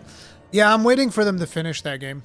Like, I think that game is awesome. I don't want to be playing it like an early access. And you guys might be like, oh, that's kind of weird because you're playing PoE 2 as an early access. There's way more content in PoE 2 than there is in Rest for the Wicked. Rest for the Wicked is one of those games that's more about doing your one playthrough or maybe a couple of playthroughs. And PoE 2 is all about the repetition. Excuse me. My Vita is messed up, so wish I was able to play it. Yeah, I might try emulating it. Yeah. PoE 2 is League System. Yeah, that game is not League System as far as I'm aware. But yeah. But yeah, guys, Soul Sacrifice, friggin' phenomenal. Like, Soul Sacrifice is worth you buying a PlayStation Vita TV if you can find one. Can you find one nowadays? On Amazon, maybe?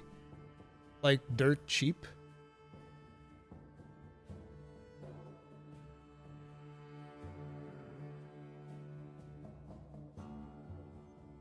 No, I'm looking. I can't see anything. Maybe on Amazon.com rather than the Spanish one that I go to.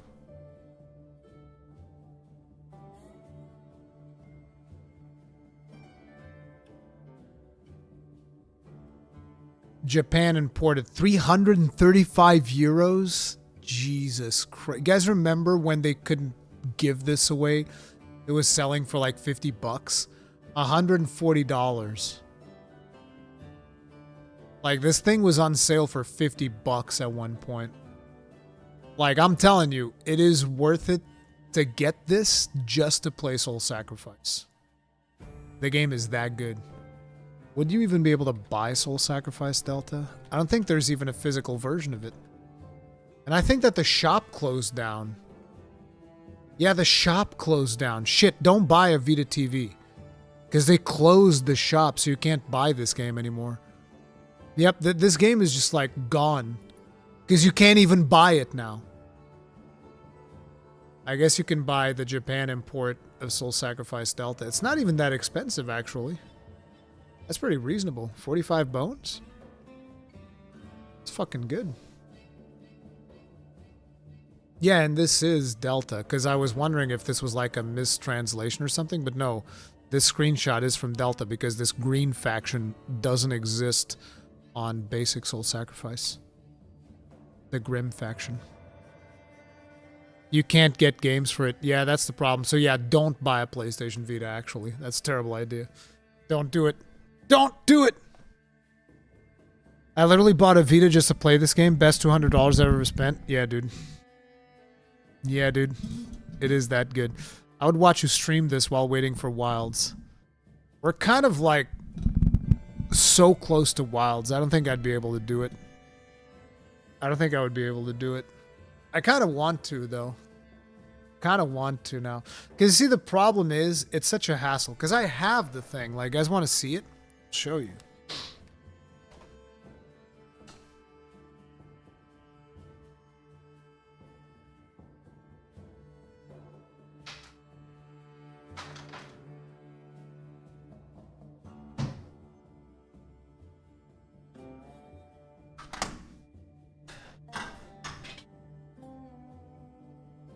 See, I have it. It's this thing. This is the PlayStation TV right here. So I have it. I also have a Vita. I think I've shown this one not even that long ago. Because it's not in its usual place. It's here in the desk. I also have this red Vita that I've imported from Japan that comes with a special capture USB port here. Although I don't think I have the software for this anymore. It's like some dodgy website that I don't even know where that crap is. So it's like the TV would be way easier if I wanted to stream this. But, so you have the Vita TV. The biggest thing that annoys me about this thing is that it has HDCP turned on and you can't fucking turn it off. It's the dumbest fucking piece of technology that you can possibly imagine.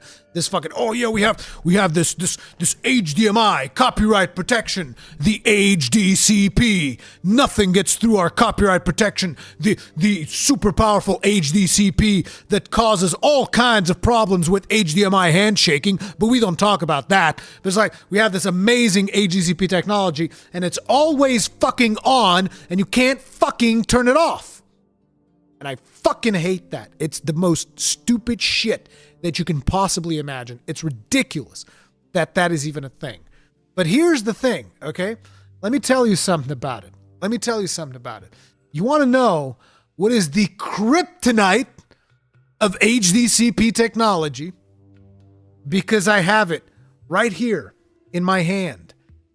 The HDCP kryptonite is the cheapest fucking HDMI splitter you can buy. Because you know who doesn't give a shit about copyright laws? China. They don't give a fuck. So you buy an HDMI splitter from China and it will strip HDCP right off.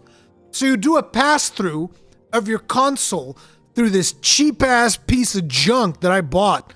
Like, if you notice, this doesn't even have any fucking branding on it. It goes like, oh, 1x2 HDMI splitter. See? You put your input here, and then you get two outputs here. It's perfect, right?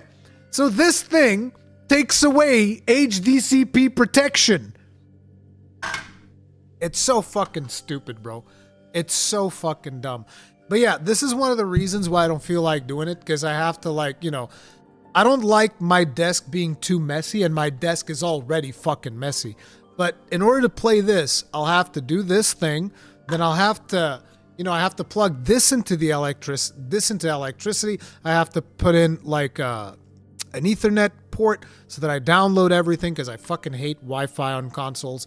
And then I need a USB to plug in my DualShock 4 into, so that I sync a DualShock into this. And then after doing all of that bullshit, I have to do the HDMI into fucking here, right? And then after that, I need to plug this thing into the electricity, because of course this needs electricity as well. And then I have to put one of the outputs and connect that into my fucking capture unit. And I'm just like, bro, do I really want to have fucking 3 HDMI cables? Okay? 3 HDMI cables for this bitch to just do, it's too much. I'm putting this away, because just thinking about it's giving me a fucking head.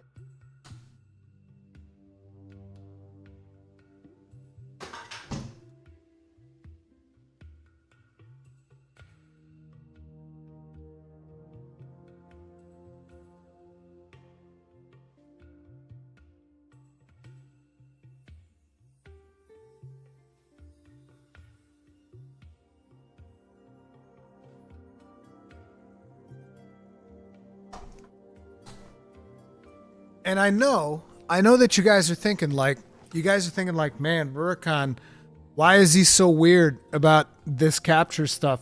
I bet he hasn't really done some old school capturing. And you'd be fucking wrong, bitch. You see this? This is how I used to capture PlayStation 3. All right? This is how we did it back in the day. This is how you'd capture PlayStation 3. Look at this fucking thing. It's duct taped together. All right? This is what I needed to do to get footage out of a fucking PlayStation 3. Okay? So, don't, all right? I've been through this once before. I'm not going through this again. You guys have no idea what this was like back in the day. This was a fucking nightmare. I don't even remember what capture unit this is. Or is this a matrix? What the fuck is this thing? That's the worst part. I don't even think that this is the capture unit. This is just the splitter.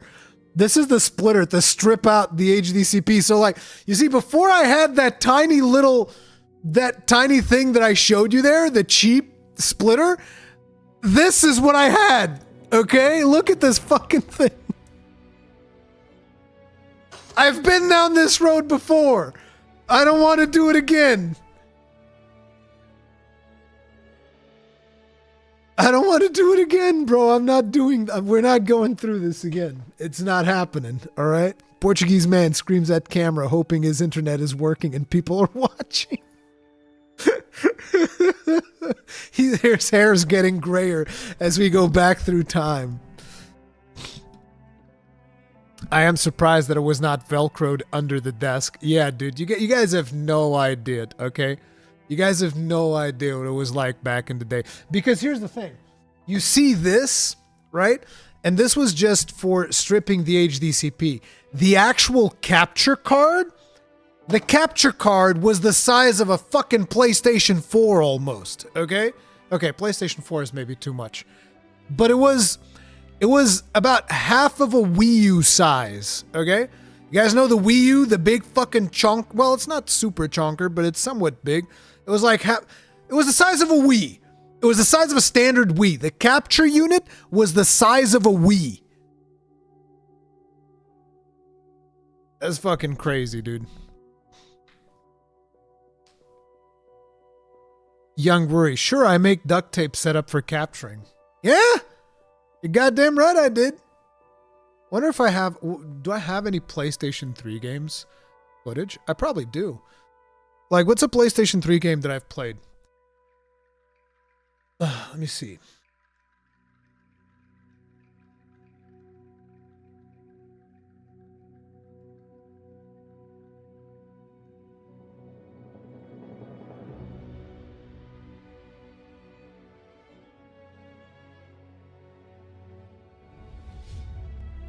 So you see this?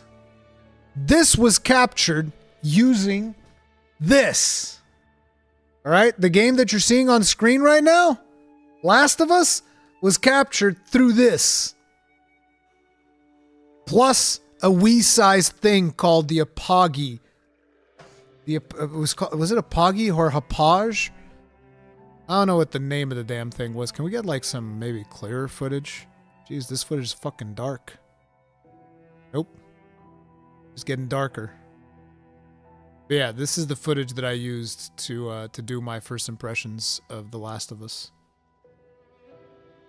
Demon Souls. Oh yeah, Demon Souls would have been the same thing.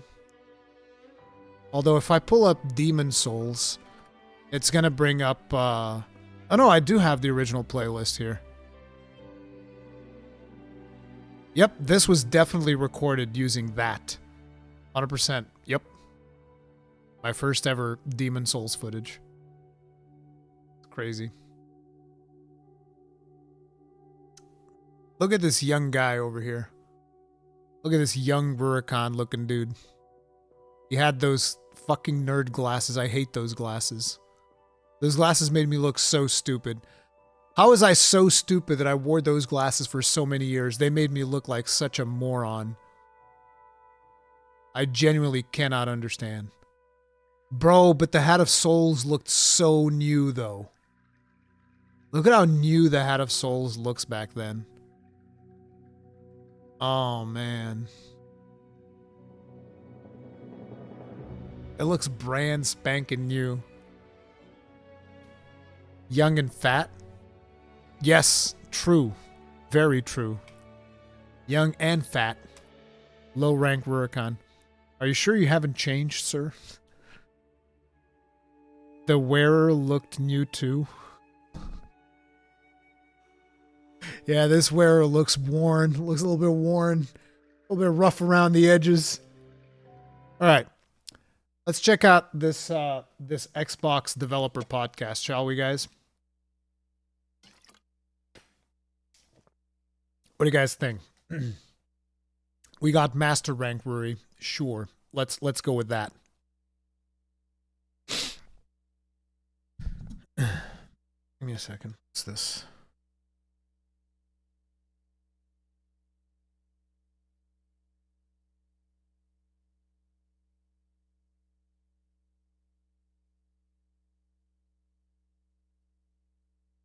All right.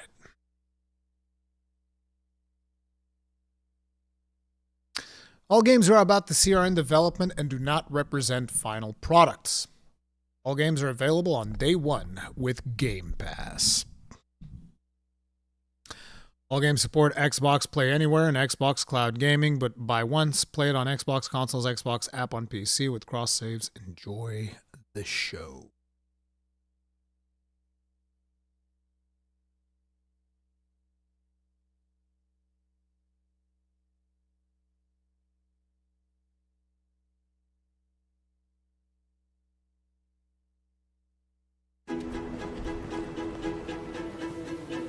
Copyrighted music? Something tells me... Oh no, I don't think this is copyrighted. I hope not.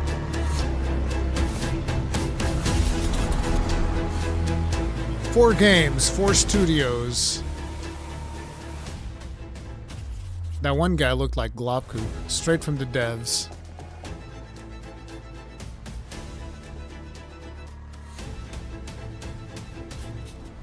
To you.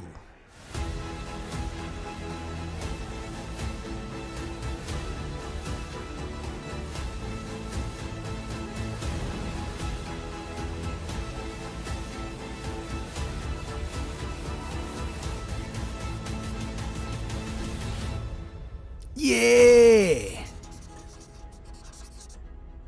Xboxo. Developer Direct. 25. Please stand by. Xbox Game Studios Publishing.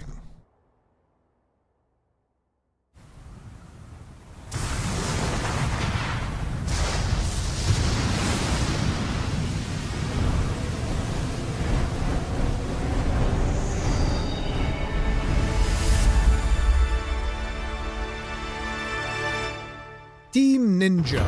So this would be Ninja Gaiden. I already know that Ninja Gaiden's getting announced.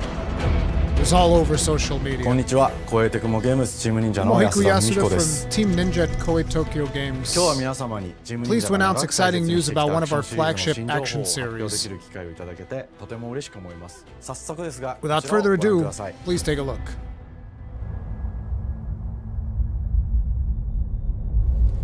Several years ago, the Dark Dragon, youngest of the divine dragon gods, wreaked havoc across the world. The plot was ultimately thwarted through the efforts of a sole ninja. However, the Dark Dragon's husk remained, and from this husk fell an endless downpour of cursed rain. The abandoned Tokyo continues its struggle against chaos to this day. Infiltrated the facility. Commencing mission. Platinum Games.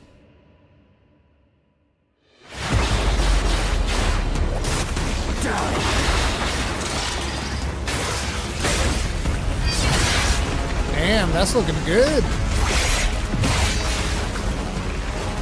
No escape.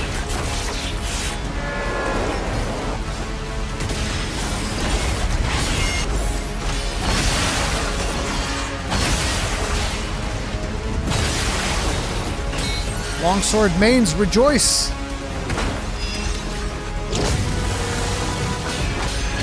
You're open.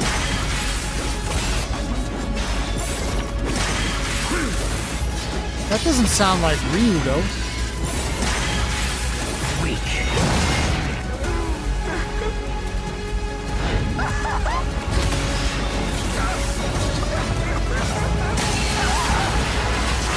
This is it. That's a Ryu big. Hayabusa. Wait. Whatever your clan is plotting, it ends here.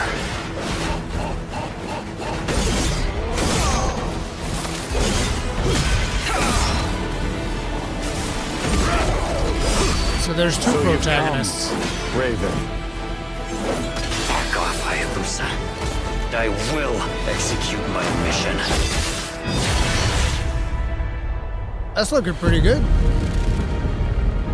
世界中の町人の皆さん、 To all the 10年以 master 上大変 ninja お待たせ around し the ました。 world, after more than 最 10 強の忍者と years, なり、容赦なく we're excited to announce Ninja Gaiden 4, new mainline entry to the high-speed action where you become the ultimate ninja and take on relentless enemies in fierce combat.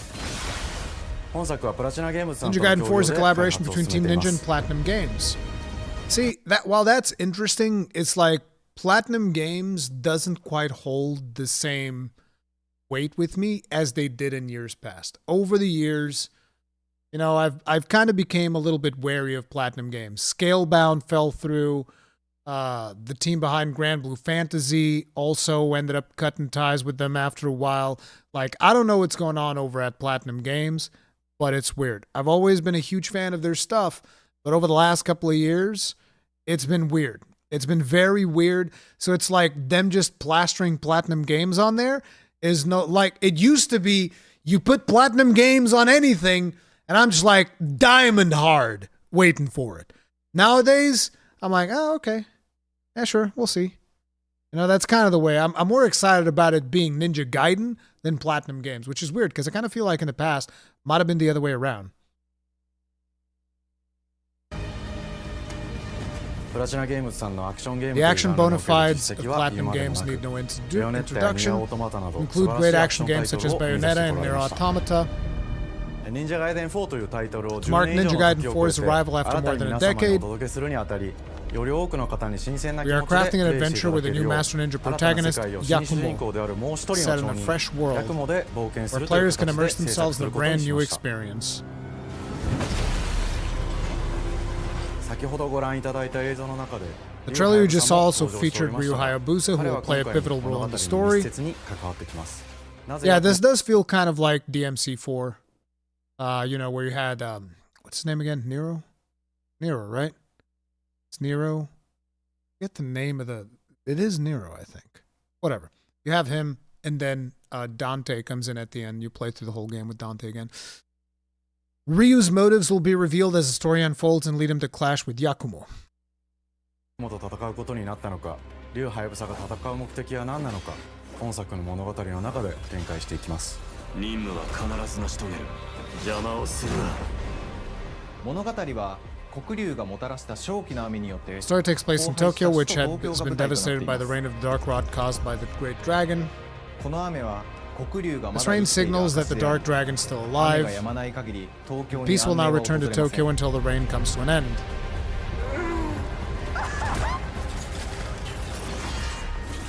今作の新主人公であ Our り new hero Yakumo, a young ninja from the Raven clan, rival of the Hayabusa clan, 首都東京で黒竜を dives 倒 into し battle こ in の the 世界 capital を of 晴らすた Tokyo め to defeat the 戦い dark に dragon 身を and 投 bring じます peace to the world.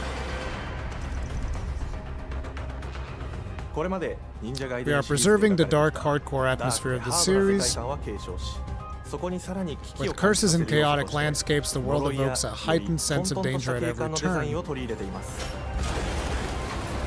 ステージプレイ中に Over the course of the game, the city will succumb to the curse, causing buildings to collapse and roads to warp, creating dangerous situations Yakumo must overcome. Tokyo has been completely devastated by a certain incident and is flooded with fiends and adversaries. Team Ninja were also the ones that worked on DMC, right?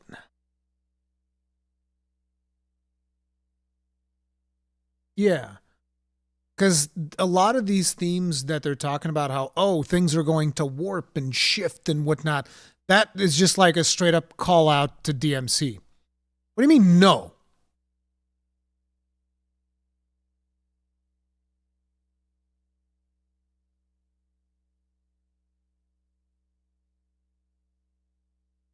Ninja Theory. I always get those mixed up. You guys are right. You guys are right. You guys are right. You guys are right. You guys are right. You guys are right. You guys are right. Okay, stop. Don't hurt me. Stop. Ah! They're hurting me. Don't be evil. Making you feel the whole world is bearing its fangs against you. But yeah, the whole stuff about things changing around you, it reminds me a lot of DMC. The environments feature enhanced verticality. Yakumo will use ninja techniques, tools, and familiar combat skills to overcome thrilling challenges. We have added many dynamic and exhilarating situations, while Yakumo will traverse by rails, swing across gaps, heightening the thrill of the game's movement. Various scenarios, challenges, and hidden items are waiting to be discovered.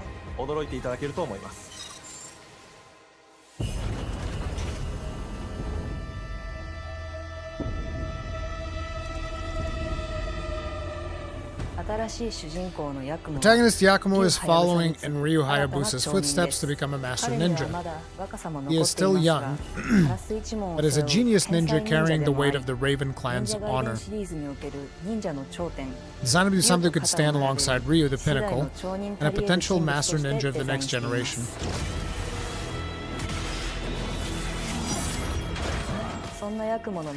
Standing in the way of the Yakumo Divine Dragon Order, the organization responsible for policing this desolate version of Tokyo, guarding the seal of the Dark Dragon and a horde of demons lurking throughout the world.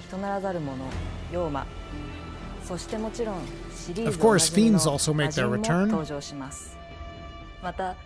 While we can't reveal details at this time, there will be brand new characters as well as some familiar ones that series fans will be happy to see. So stay tuned for future announcements. Ninja Gaiden 4 heightens the speed of battle, with combat against enemies occurring at a breakneck speed.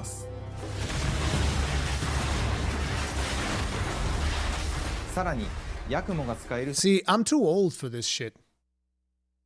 Like, the amount of button presses you gotta do to do this is like, I have carpal tunnel already, okay? My wrist is already fucking destroyed. So I don't even have my band, my wristband today. But yeah, my wrist is already destroyed. I can't do this. Yakumo can use the new Bloodbind Ninjutsu Nue style to unleash dynamic attacks, opening up new ways to take on multiple enemies at once.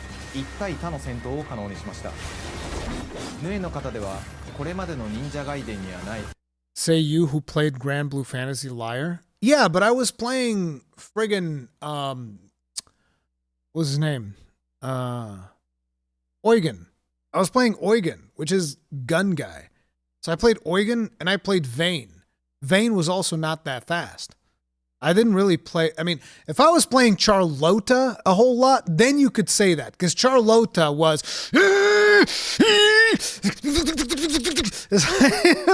Fucking.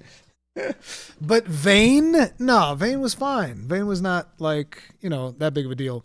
I'm quite literally only a couple of months younger than Ruri. Yeah. Go to your safe space, Ruri. Lancelot killed my hands, yeah. Quest style features wide range instant kill attacks never before seen in Ninja Gaiden game. Players can use these attacks to quickly reverse the tide of combat when vastly outnumbered. Assuming these are like build up, engage, and kill. Of course, they're also intense 1v1 battles. Enemies guard and block just like the player, leading to intense and fair combat scenarios. Players will need to keep a close eye on the enemy's movements and assess the perfect time to strike. This Nue style brings an exciting evolution of the action of Ninja Gaiden.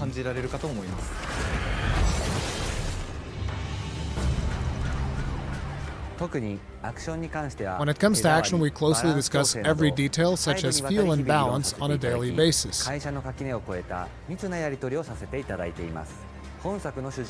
new protagonist Yakumo has a slightly different combat style from Ryu, but we are confident the action will feel right at home in the Ninja Gaiden series. What distinguishes Yakumo are his two combat styles, Raven style and Nue style,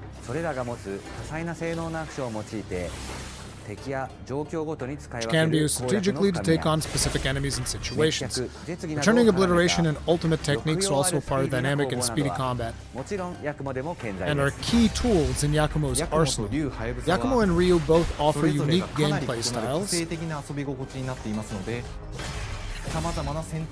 giving players limitless variety when battling enemies.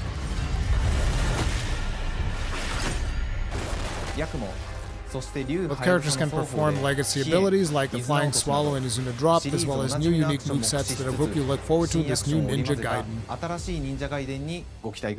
The interesting thing is that I remember finishing one of the Ninja Gaidens. I don't know if it's Ninja Gaiden 1 or Ninja Gaiden 2. It was one of the Ninja Gaidens that I played on PlayStation 3.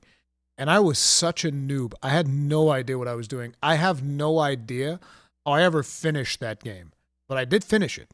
But I was like, that shit was hard. That shit was real hard. Because I was a complete nooblet. Like a little nooblet. It was shortly after I bought a PlayStation, which I started PlayStation on PlayStation 3. Like that was crazy.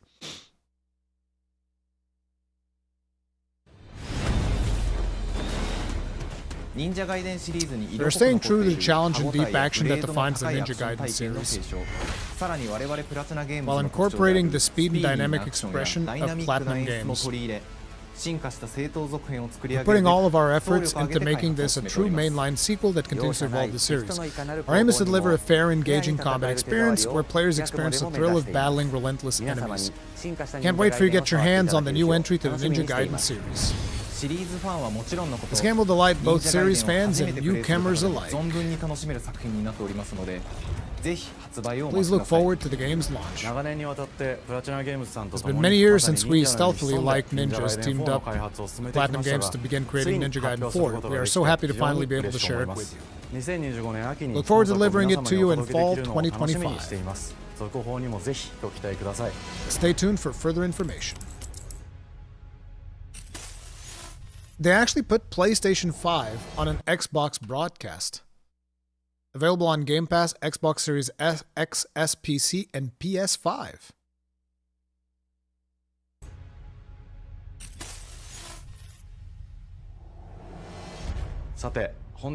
There's one more thing we are excited to announce. This is going to be Ninja Gaiden 2.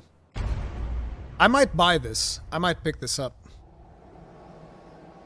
I haven't played a Ninja Gaiden game in so long.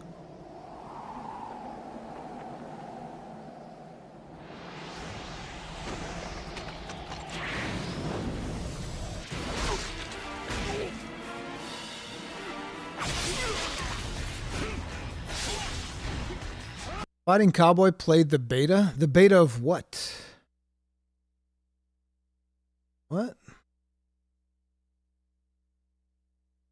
You can just play it on easy, also known as game journalist mode. No need to mash buttons. I mean, why would you play Ninja Gaiden on easy? I feel like that kind of defeats the purpose. Ninja Gaiden is meant to be a challenging game.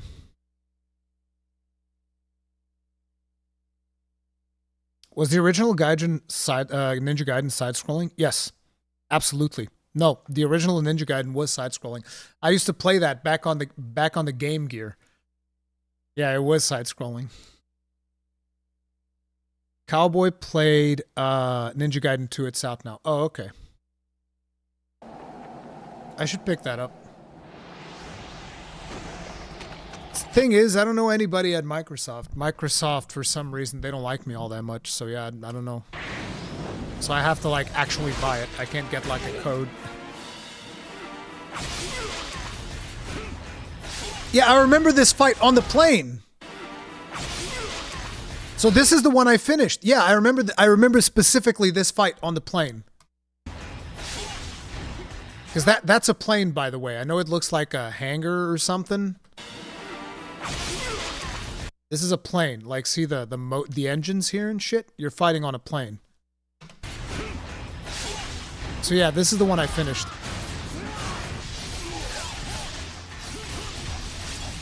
I was never very good at it.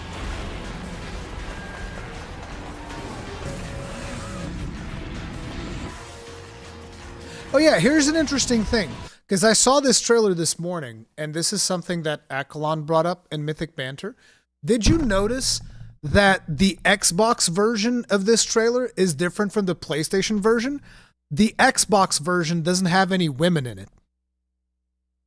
And the PlayStation version has female characters in skimpy clothes.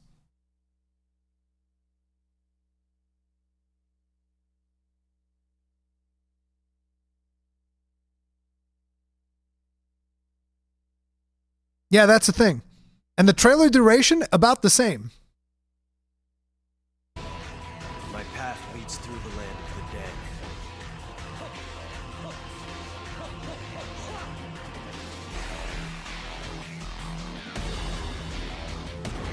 I didn't compare the two, but it's crazy if that's the case. I mean, listen, it's very easy. The trailer is literally 1 minute long. Like, guys are watching this. If you've been watching this, you'll notice not a single female character has showed up until this point, right? Not a single female character has been shown. Except for that boss. But I'm talking about playable characters. See, this is the end of the trailer. Now let me show you.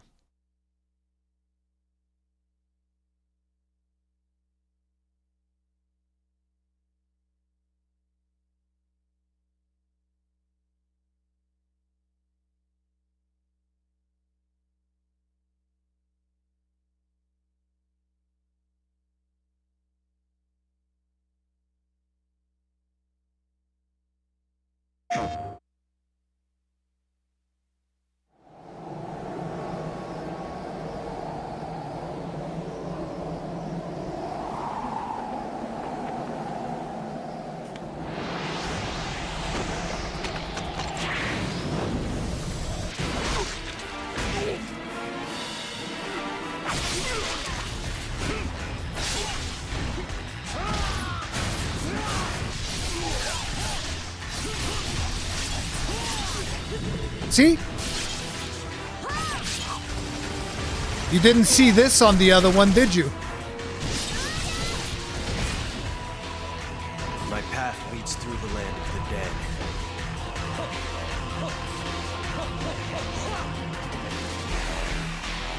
From that, oh yeah, there's a little bit more, but it's almost the same. It's almost the same trailer besides that. Genshin, go back to hell. All paths before me are cruel and arduous. Our time has come. So yeah, I don't know what the reason is, but as you can see, this is the one on the official PlayStation channel. And yeah, for some reason, they're different.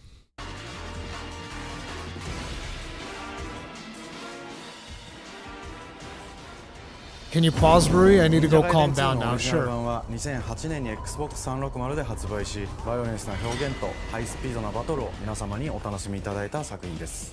今作忍者ガイデン Ninja Gaiden 2 2 Black is the definitive edition of the game, honoring the style of the original with significantly revamped graphics using Unreal Engine 5. 開発いたしました。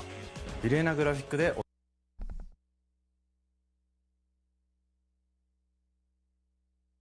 Why is it Unreal Engine 5? Why does it have to be Unreal Engine 5? Why can't we have different engines? Why is everything Unreal Engine 5? Every time, bro. Every fucking time. Literally the most overrated engine? Absolutely. It might be easy, but it optimizes like garbage. It optimizes like garbage, bro. Every time. The only Unreal Engine 5 game that doesn't have that many optimization issues is fucking Fortnite.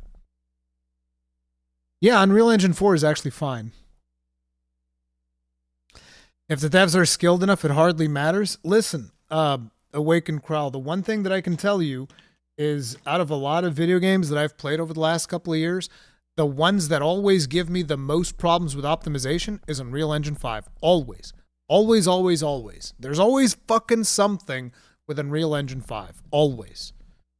It'll get better. Yeah, I've been hearing that for the last 2 years. It's going to get better. Don't worry about it. It'll, you know, it's almost there. It's right there. It's cooking. Yeah, sure. I bet. In addition to lush visuals, players can enjoy playing as Ayane, Momoji, and Rachel alongside Ryu Hayabusa. Oh, so they show them here. We're excited to announce that you can download it on console, PC, and Xbox Game Pass today. Yeah, I'm probably going to buy this. We hope you enjoy Ninja Gaiden 2 Black while waiting for Ninja Gaiden 4. We're happy to deliver this to the fans that have been dedicated to Ninja Gaiden over the years, as well as newcomers of the series. This year marks the 30th anniversary, and with Ninja Gaiden 4 released this year, 2025 will be the year of the ninja. We hope you're excited to see how this series evolves.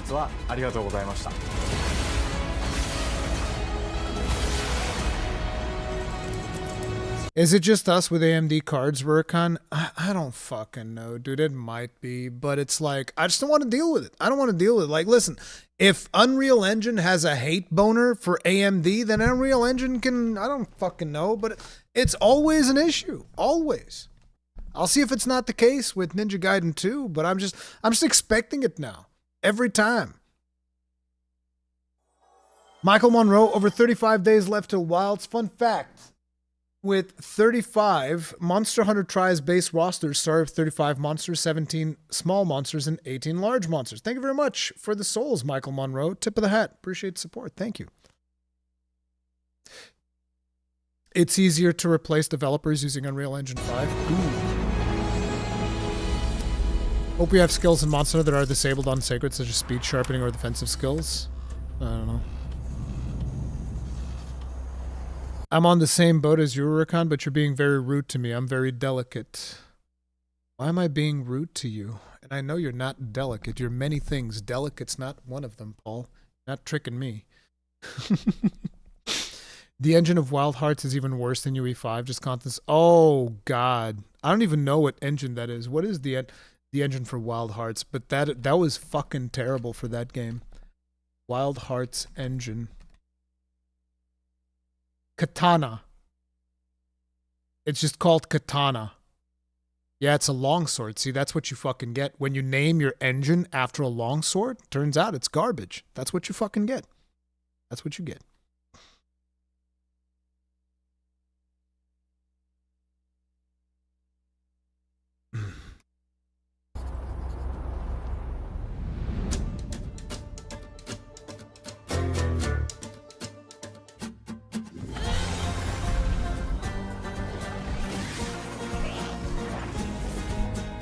I can't get into the animations of this game. This is South of Midnight. That's the one Hi, thing and welcome that... to Compulsion Games here in Montreal, Canada. At our studio, we care about world building, and we treat the setting almost like a character of its own. From the magical noir of contrast... It's so weird that the world around you, like this thing that they showed right here, treat the setting almost like this looks really good to me.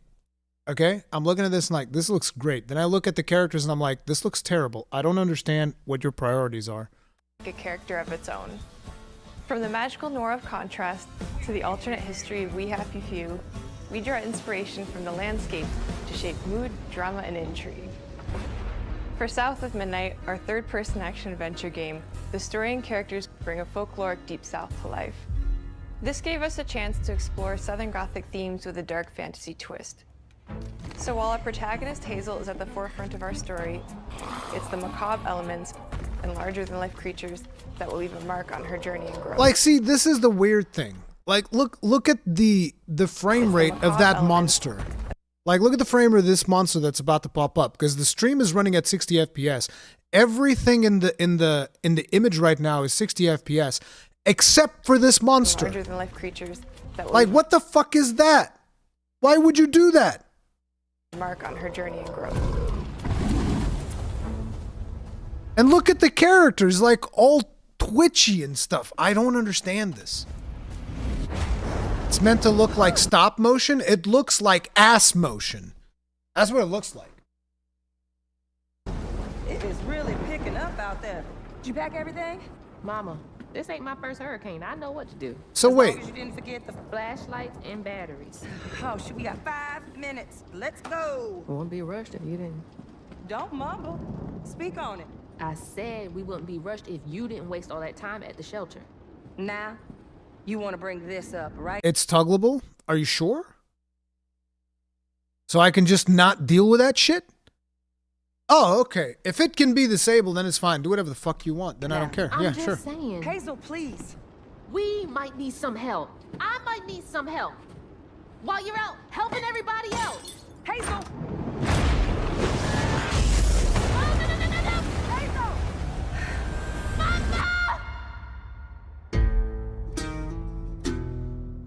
Hazel may start her journey as a typical 19-year-old, but disastrous events will push her into a darkly magical... Who wants to play it like this? I need to understand this. Like, look at this animation right here. Like, look at this.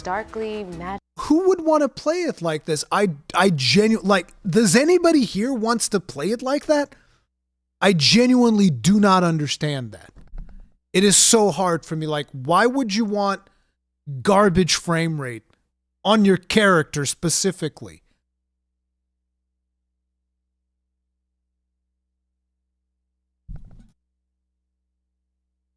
If you're on medication, it doesn't run on low FPS. It's just the animation. I know, but it looks like low FPS. It's like, oh, we figured out we're going to emulate the thing that annoys people the most. We're going to emulate low FPS. Because it doesn't look like stop motion. It just looks bad. Magical world where she'll learn who she really is. And I can't stand how to it. tap into weaving. An ancient magical power that redefines her trajectory in life. The land itself chooses Hazel as a weaver. Someone who can see beyond the surface and tap into a deeper reality. Bro, this is bothering me so much. I swear to God, I'm losing my mind. Because now it seems like they're switching between the two styles interchangeably. And that's even worse. Like, present it in one way, one fluid frame rate. If you want to do it with your silly idea of stop motion, do the whole presentation like that, or do the whole presentation in, normal frames for normal people. But swapping between the two is triggering me so much, bro. It is so hard. Like, I can't take it. Fabric binding our world, connecting people, nature, and echoes of the past. Keep those hands to yourself. Hazel can perceive both the mystical strands and stigmas in the world. Through her newfound power, she reweaves these stigmas and mends the afflicted creatures she encounters. As Hazel discovers her power, the world gradually shifts into the surreal, revealing that creatures from the old folktales actually exist. You up here, my salvation. Among them is good old Catfish, the storyteller who becomes both the guide and companion to Hazel across the game. It ain't every day I hear about a new weaver such as yourself. Would you kindly do your weavy thing and help me down? Oh, I'm about to make a name for myself right here. Meeting Catfish marks the true beginning of Hazel's journey. All of Hazel's arsenal and powers are designed around textile crafting and traditional spinning wheels. Her weapons include a spindle, 2 weaving hooks, and a distaff. Her magic abilities manifest with supernatural lace-like patterns, blending the traditional craft with mystical elements. Hazel engages with the world through a variety of movement abilities. Those abilities also help Hazel progress on a journey. As her journey unfolds, Hazel will master new weaving abilities, using them to traverse the world, conjure objects, and confront adversaries. Combat is about understanding and adapting to different enemy archetypes known as Aints, the manifestations of corruption Hazel encounters. These Haints trap Hazel in combat until she unravels them, destroying them in the process. Each Aint has its own unique moveset, strengths, and weaknesses that you'll need to learn and adapt to. For example, the slug burrows on the ground and unleashes devastating strikes from afar, while the Ravager closes the distance with chilling speed. Hazel can counter these threats with agile melee abilities to execute powerful combos, jump attacks, and charge attacks. But close combat is risky and can backfire because Aints have powerful defensive abilities. Mastering your magical skills becomes the key to gaining the upper hand in combat. Push, pull, and weave are some of the spells at your disposal that give you a tactical advantage during a fight. Timing is everything. Pull distant enemies close to start melee combos, push them back to interrupt and stun their attack. Then press the advantage with follow-up strikes. Spells interact uniquely with each enemy type, creating dynamic combat scenarios, especially when facing multiple types of opponents at the same time. Once near death, enemies can be unraveled, breaking their core and setting them free of their corruption, which has the added benefit of providing health boosts and reducing ability cooldowns. If you play your combos right, you can enhance Hazel's combat readiness and keep on chaining her abilities. As Hazel progresses in the game, there's still something wrong with the animations, even when they're not in the whatever claymation mode or whatever the hell you're supposed to call it. Even when they're not in that mode, there's like, I'm weird with animations, guys. It is what it is. I'm very weird with animations. Like, if a game doesn't animate right, I have a really hard time playing that game. And this game doesn't animate right. I'm looking at the gameplay, and I can't even like specifically, see, it's this thing, because I'd have to like go super granular, which I'm not interested in doing right now. But like, there's something about the animations that feels wrong. Just looking at it, it feels wrong. And that just like throws me off completely. And you'll have to decide which areas to prioritize.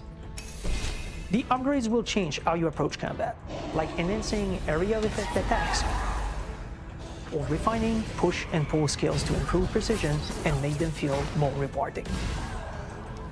The combat system is fast and responsive, built around chaining attacks, landing precise strikes, and unraveling enemies. You mind if I take a look around? You can see every place old Molly terrorized and more. Now for the low, low price of $1. In Hazel's search for her mother, you'll explore multiple regions, each ruled by a mythical creature with their own Southern Gothic history.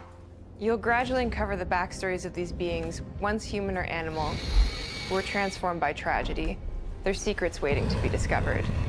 As a weaver, Hazel heals these creatures by collecting fragments of haunted memories. We call these echoes, which reveal each creature's past. Hazel must... And here's the thing, I don't even mind low frame rates. Unlike most people, I can play a game at 30 FPS and have a blast. I don't have an issue with it. My issue is that in this presentation, they keep going back and forth, and my eyes are going like, wait, It was a different frame rate before. Now it's at a different one. There's something wrong. There's something not right here. This constant shifting. I'm just going to stop Experience talking. these I'm echoes done. before she I'm can good. mend them. What kind of person would do that to someone? We design each region to reflect the creature that's been doomed to wander it. From the atmospheric environment to unique music themes composed for each one. While not all encounters lead to direct combat, Hazel will need to face mythical creatures in epic confrontation before she can heal them. Our boss encounters and gameplay sequences also reflects the uniqueness of each creature, with distinct mechanics. Give me a second.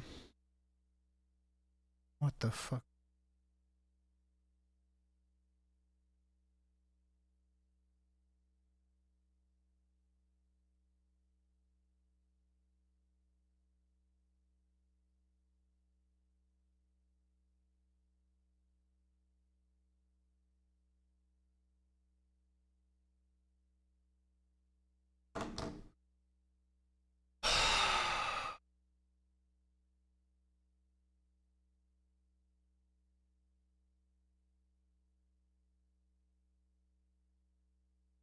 My kid already has anger management issues, and now apparently some kid ripped up one of his Uno cards. It's like I'm like, bro, I'm sitting at home every day telling my kid, please don't beat up the other kids. Please don't beat up the other kids. Please don't beat up the other kids. And the other kids are ripping up his fucking Uno cards? Like, what the fuck am I supposed to do? I'm going to tell my kid just beat up everyone. I don't give a fuck. Throw them down. I don't care. I swear, bro, these fucking teachers, man. I swear to fucking God, man. Jesus Christ. That center around a specific thematic. These encounters feature multiple phases that ramp up in complexity. As the encounters progress, the musical theme builds up, cranking the tension alongside the fight. Whether it's Two-Toed Tom or hugging Molly, each of these larger-than-life creatures is inspired by Southern folklore and lead to climactic battles. We got a long journey ahead. South of Midnight unfolds as a hero's journey, and as Hazel, you'll travel through a tapestry of Southern-inspired landscapes. From abysmal swamps to flooded farmlands to the Appalachian peaks. Let me just do something real quick.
I'm sorry, it's just I gotta really be on top of things when it comes to anything that happens to my kid at school now. Because, like I've been telling guys, he's been going through a phase. It's kind of rough. In our magical south, decaying buildings reclaimed by nature stand moments away from a hungry Rugula. And as Hazel delves deeper, reality bends ever more toward the fantastical. The history, landscape, and folklore of the American Deep South fill our world, and our team has infused the game with thoughtful details and environmental storytelling, like our bottle trees and haint blue porches, which are said to ward off evil spirits. The weight of the past emerges as central themes, which you can see through old abandoned buildings and businesses struggling to survive. As you explore, you'll meet locals who stayed behind even in the face of a hurricane. So I'm the last person left here. All those damn haints. This part of the river's filthy with them. Artistically, we're staying true to our moody compulsion signature style. But this time, we're using a handcrafted approach inspired by stop-motion animation, which allows our team to bring a distinct personality and tone into every prop and character. Because this folklore is open to visual interpretation, we embrace the freedom to reimagine these creatures and their stories, to adapt how they look, and to craft our own version of a fantastical Deep South.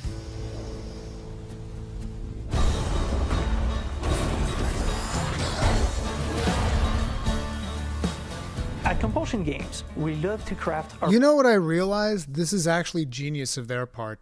If the game ever has frame rate dips, they can just say, no. The game's performing at 60 FPS. That was intended. That was absolutely intended. Give me a second. My wife's calling me probably about what happened.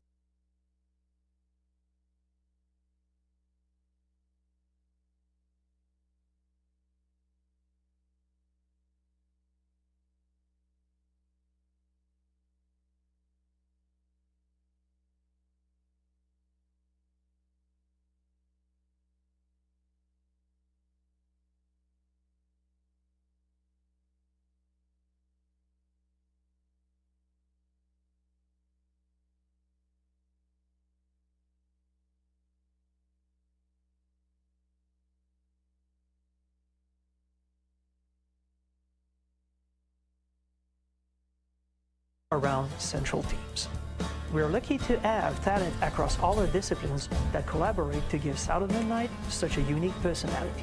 We hope you enjoyed this deep dive into South of Midnight. We're thrilled to announce that the game will launch on April 8th, and pre-orders are now available on Xbox and Steam.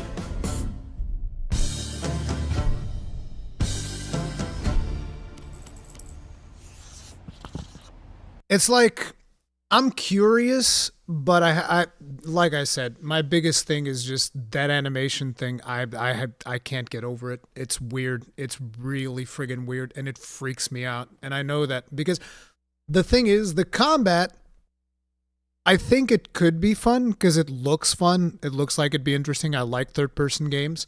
The art style, I actually think looks really cool. I like the exaggerated features of the characters and all that stuff. I think that looks cool. It's just the lack of fluidity followed by some fluidity followed by lack of fluidity again. The back and forth is, I can't do it. Like, you either give me 30 or you give me 60. This fucking, 12, 20, 30, 12, 50 is like, nah, bruh. I can't. I fucking can't.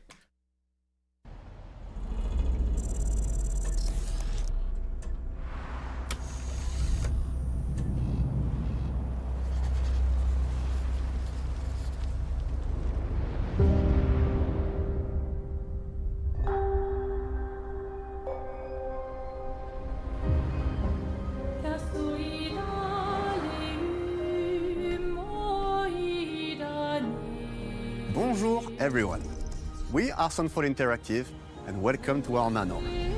Hey Ark, are you still in chat? Look at this dude's name. Bonjour everyone.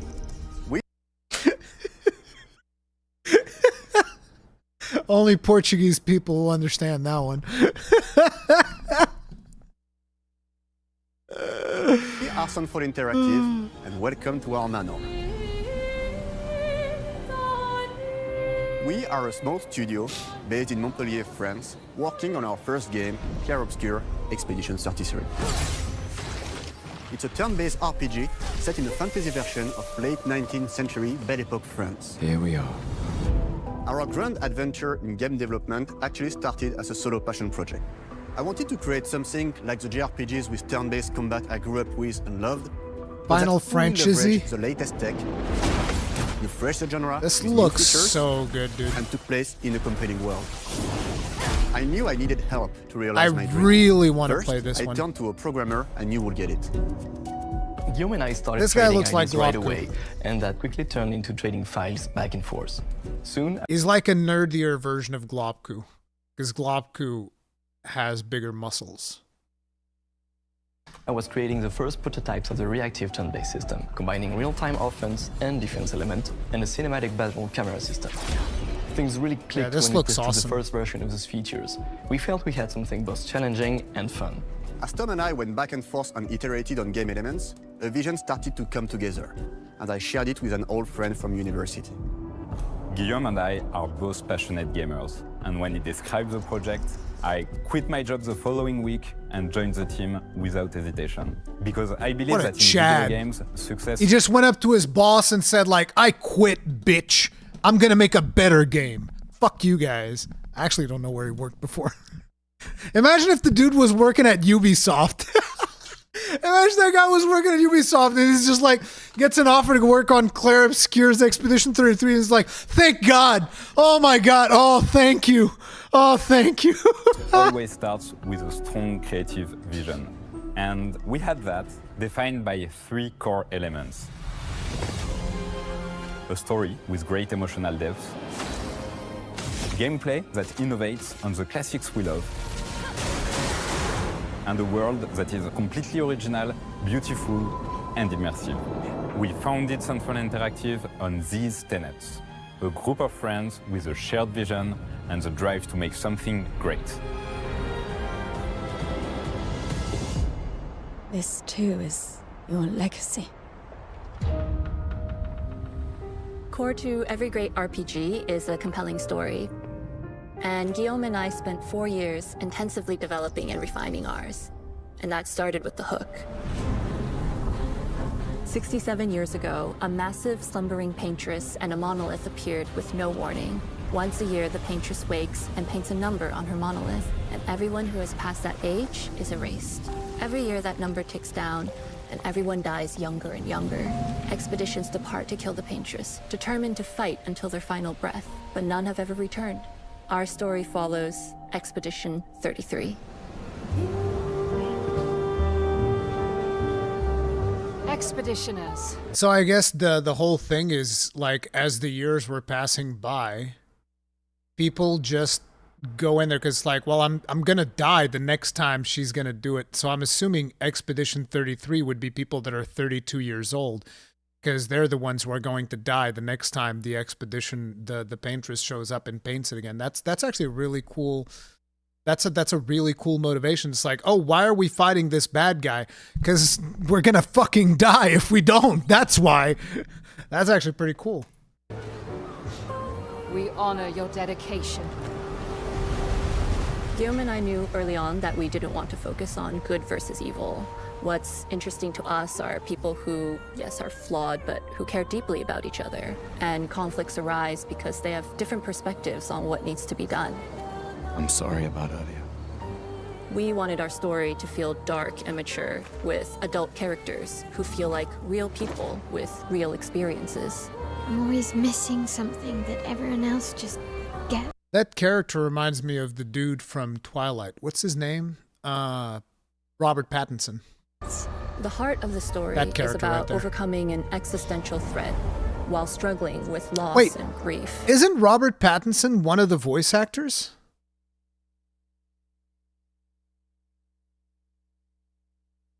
I forget, because they have a lot of like really big voice actors in And this. it's rooted in the characters' relationships, both to each other and to themselves.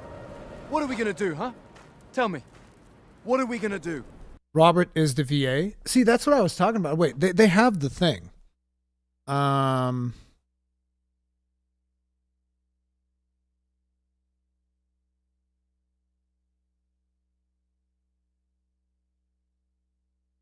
The official cast reveal trailer. Do you know what it means to disappear into nothingness?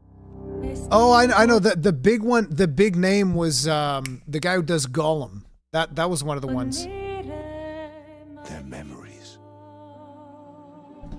their dreams, Andy Serkis. their love for each other.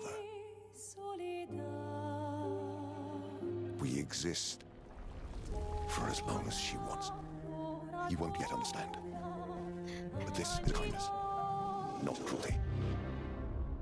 I'm fast forwarding through it because I just want to see the actors. Wait, this is 4K. This is going to be a problem if I keep fast forwarding. Put this at like. Letting my own die out here. I've been having a mess.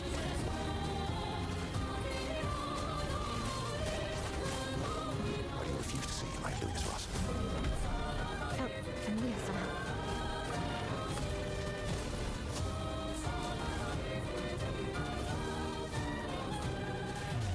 I just wanted to see the whole cast.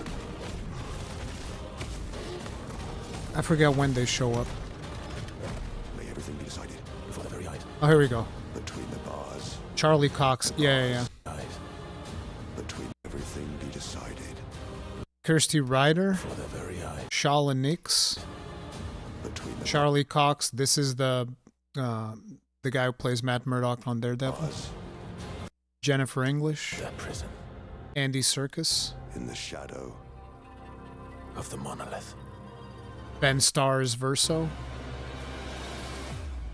Yeah, for some reason I got it into my head that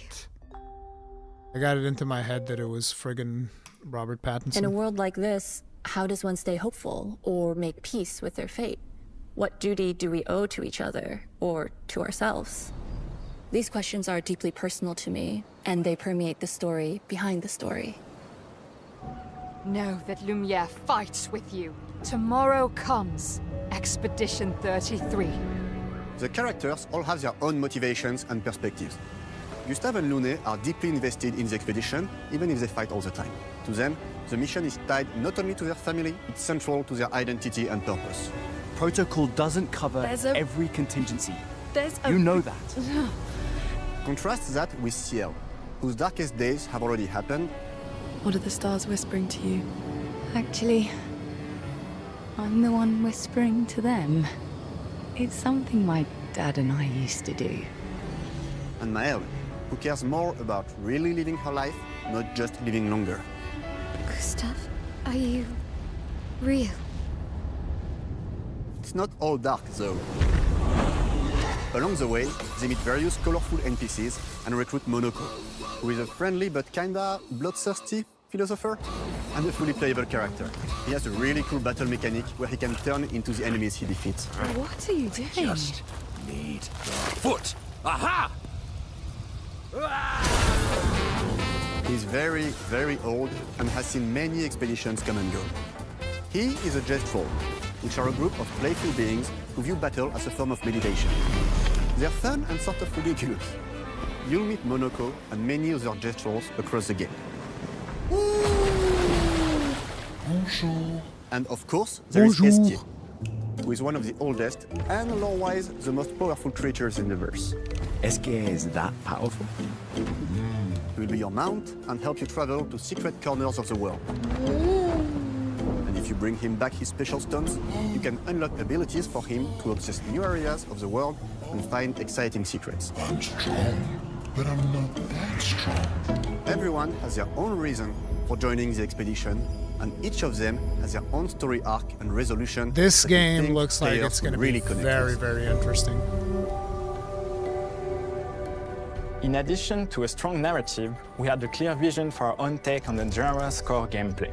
Our reactive turn-based system takes the traditional turn-based battle mechanic we love and adds real-time reaction. It's quick time gives events. Combat greater intensity and dynamism. During enemy turns, you can negate all damage by dodging or firing at the right time. But balancing turn-based with real-time mechanics took a long time to get right. Oh, yeah. During initial playtests, turn-based players often found the real-time elements too hard. Some of us are still traumatized by enemies from back then. We've done a lot of rebalancing since, and with a lot of iteration, we ultimately came up with a formula that we're proud of. Players who are good at real-time can take more risks, and others can counterbalance with items and strategies. A big part of that formula lies in the many ways you can customize your character. We spend a lot of time designing each character's unique mechanics and their custom skill trees. Our philosophy is making every type of playstyle viable so that everyone can have fun with how they play the game. Each character has a unique mechanic. Male switches between stances, which can ultimately boost defense or power. I personally like to make Mel the protector of the group, but I'm pretty much the only one at the studio who plays her that way. Most people play her as a glass cannon with Gustav's complementary skills. The characters can also equip hundreds of passive effects, which in our game are called Lumina. Every character has more than 20 unique skills in their skill tree and hundreds of passive effects they can gain through Lumina and weapons. So there are a ton of builds and playstyle to explore. Needless to say, we can't wait to see how you choose to play and what kinds of build you'll design that we probably never even imagined. Oh yeah, people are gonna break the game.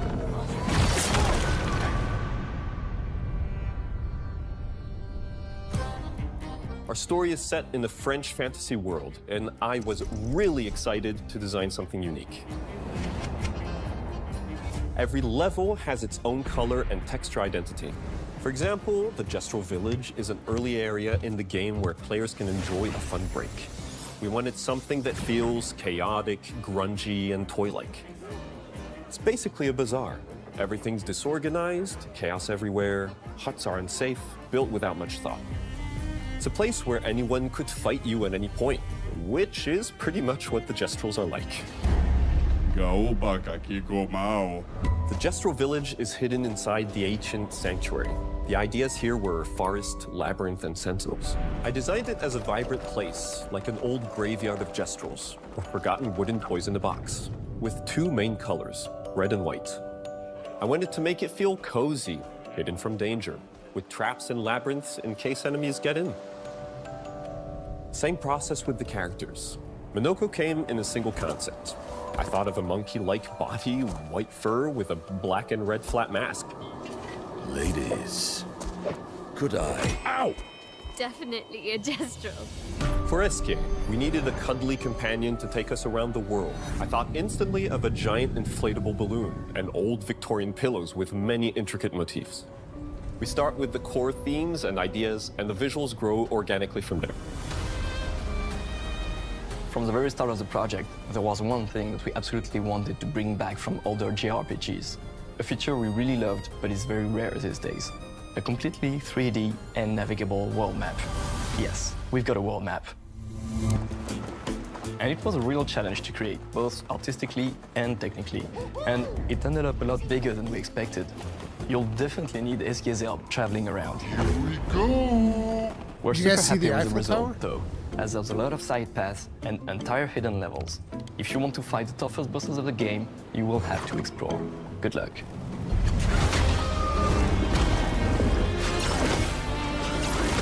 We've poured our hearts and souls into this game for the past 4 years. That's why we're delighted to announce that Expedition 33 launches on April 24th on Xbox Series X and S and is available day one with Xbox Game Pass. You can already wishlist the game and follow us for more info.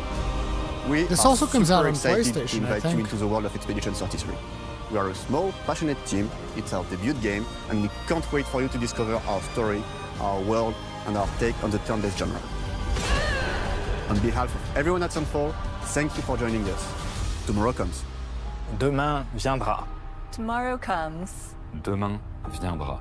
Demain viendra. Tomorrow comes. À demain viendra.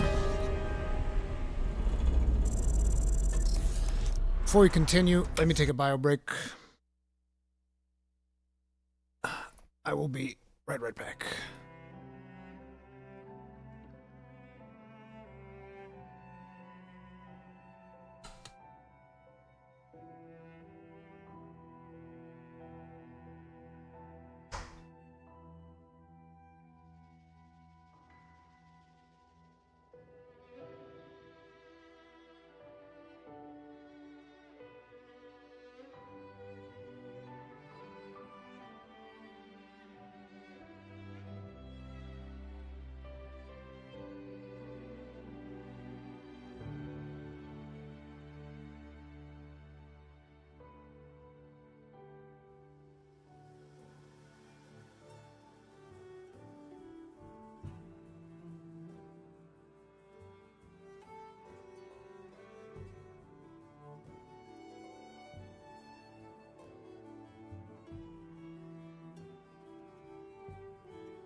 All right.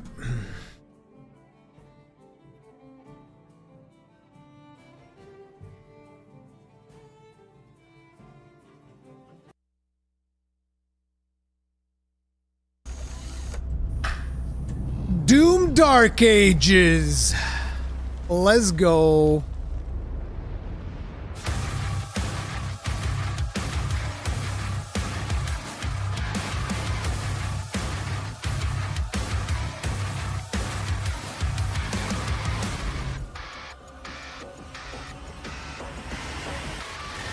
Hello, and welcome to Dallas, Texas, home of id Software, where more than 30 years ago, a small team of game developers helped define and set a course. Daniel Alejandro Mora Bivacqua, thank you very much for making 10 people grossly incandescent. Tip of the hat. And that's 1, 2, 3, 4, 5, 6, 7, 8, 9, 10. Thank you so much, dude. I appreciate it. Thanks. If only I could be so grossly... I will be muting those alerts because For first-person shooters, a lot has changed since then. Thank you. But our team is as passionate as ever. And the most important values at the core of our games, innovation, craftsmanship, and performance, remain a priority for us to this day. And as you're about to see, those values are infused in every aspect of this latest installment in the legendary Doom franchise. It is an honor to work on this game, to carry on its tradition of creating all-out, groundbreaking levels of fun. So now, we're excited to share with you a look at our most ambitious game yet. This is Doom: The Dark Ages. That was so stupid, I mouthed the words. Perfect.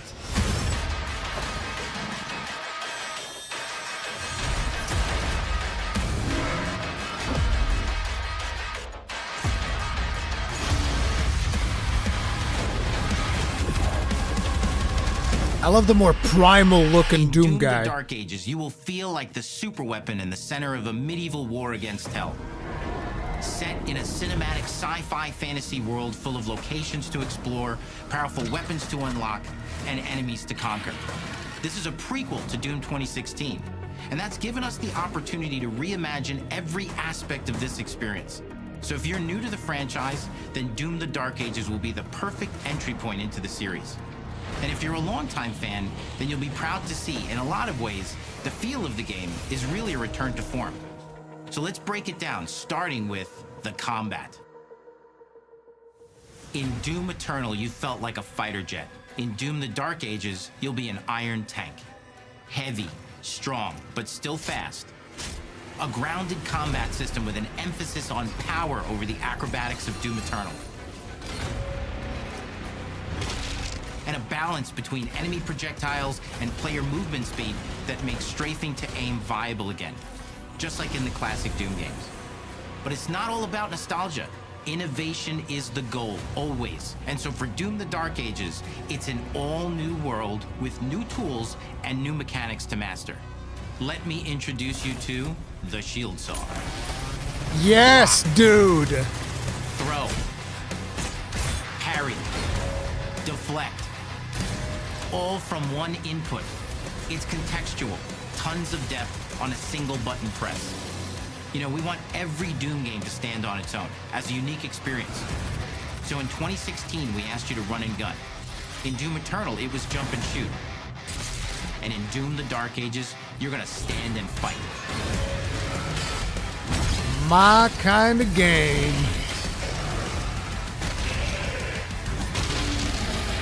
And the Shield Saw will give you the strength to go head-to-head with some of the biggest, baddest demons we've ever created at id. But that's not all. Because if you're gonna stand and fight, then you gotta have something to follow up that opening parry with.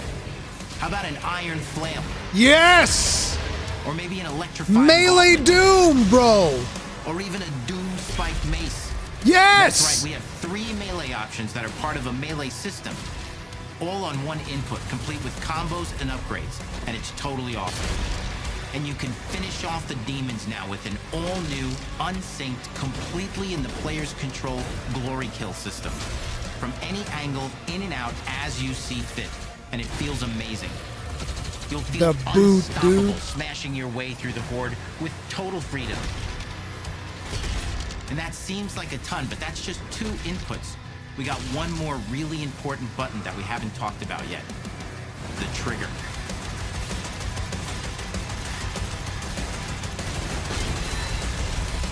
That's right, we've saved the best for last. Doom has and always will be all about the guns. And Dark Ages has some of the most ridiculously powerful weapons that we've ever Yes, dude.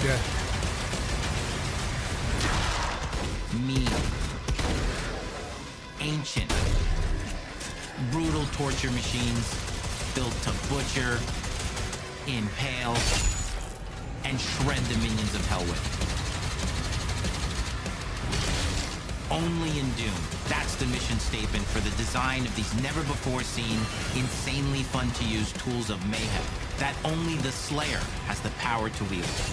So let's take a look at some extended gameplay footage and see how these medieval mechanics synergize with the enemies and the environments to form the new combat loop for Doom: The Dark Ages.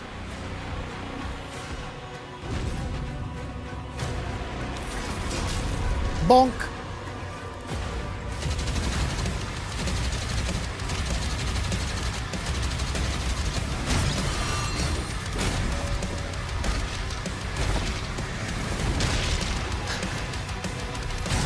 Bro.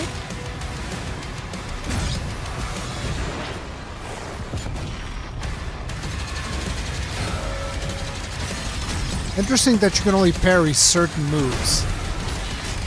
Ooh, the flail. Bro, this looks so sick.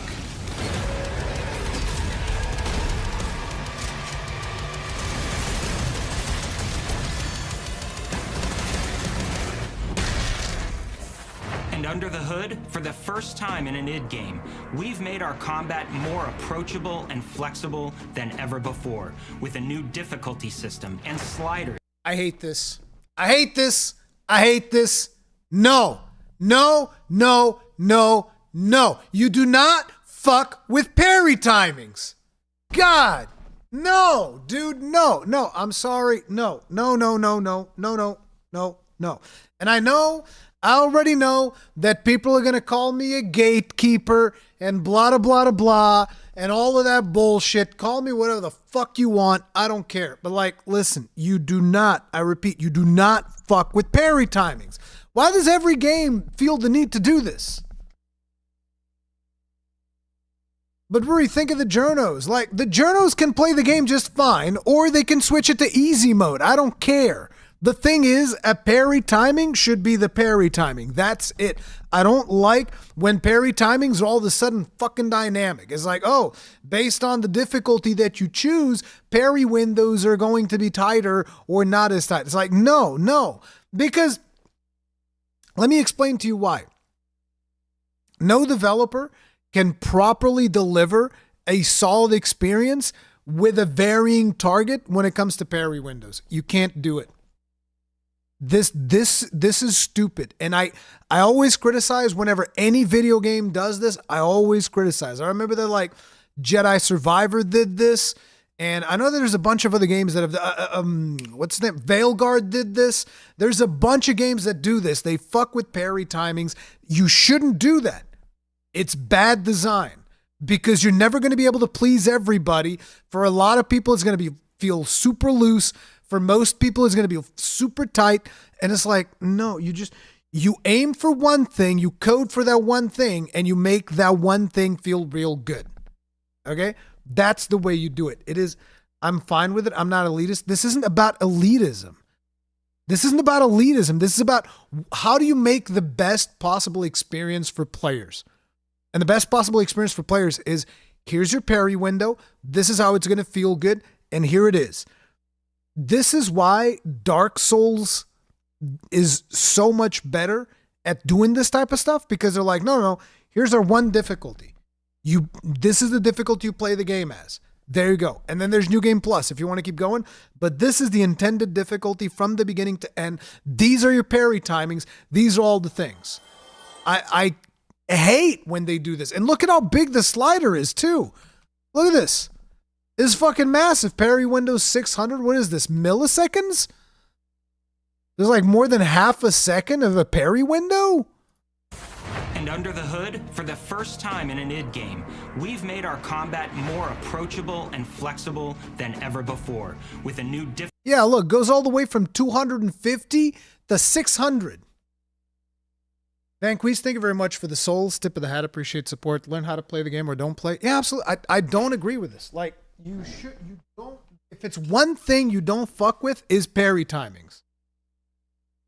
But shields in Dark Souls has varying parry timings though. Yes, they do. Different shields. Yes, it's intended. You have your faster shields for parrying, which suck at blocking. You have the ones that are half and half, and you have the ones that don't have parries. That's fine. But the parry window is consistent.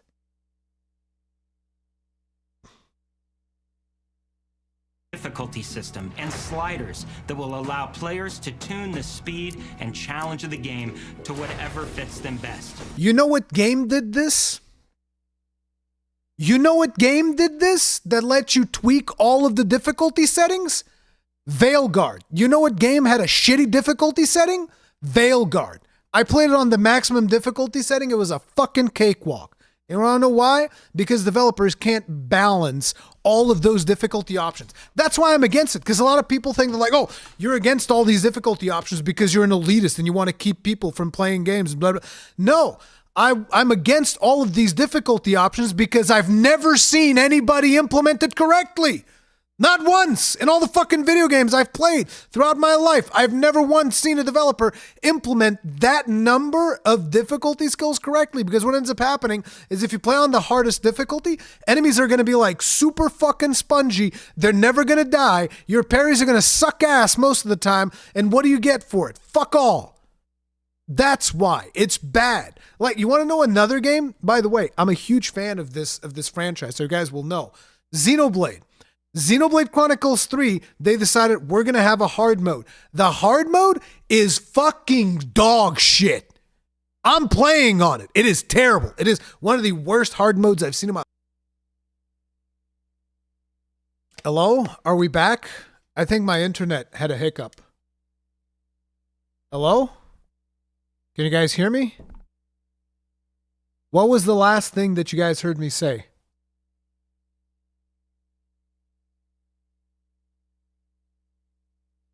The Nintendo Ninjas got me? Hard mode bad?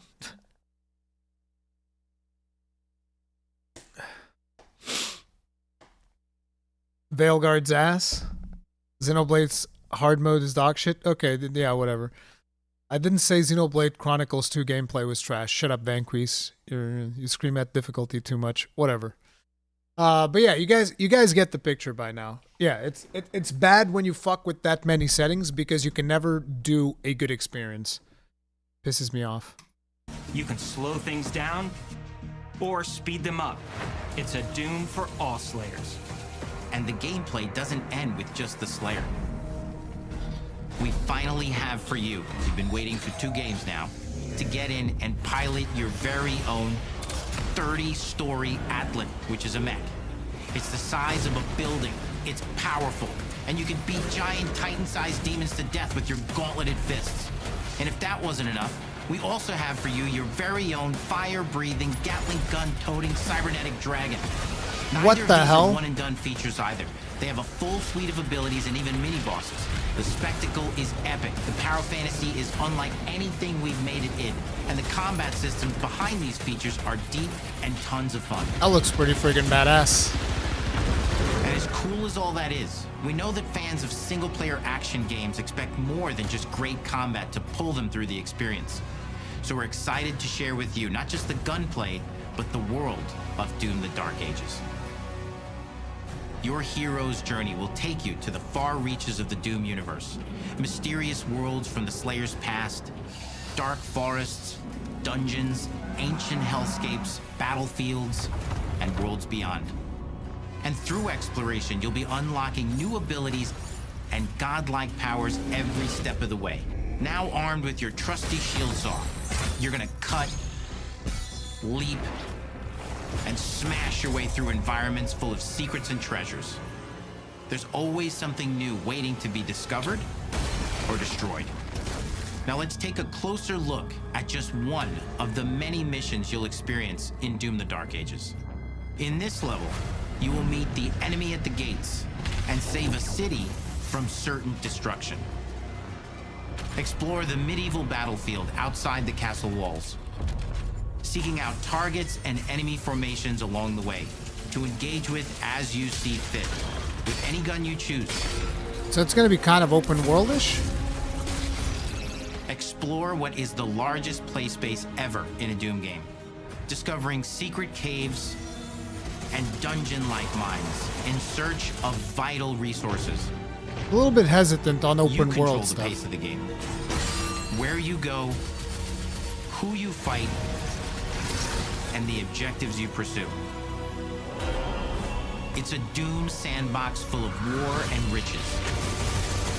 Once you've broken the enemy assault, head back to the main gates, because the battle isn't over yet.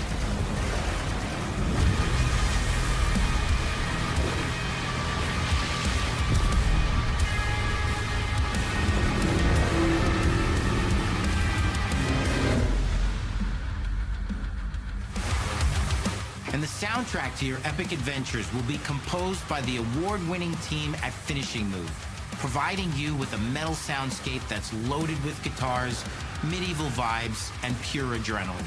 You'll feel like you're expanding the legend of the Slayer with every mission you complete. And speaking of that legend, the story of Doom: The Dark Ages, like everything else in the game, is big.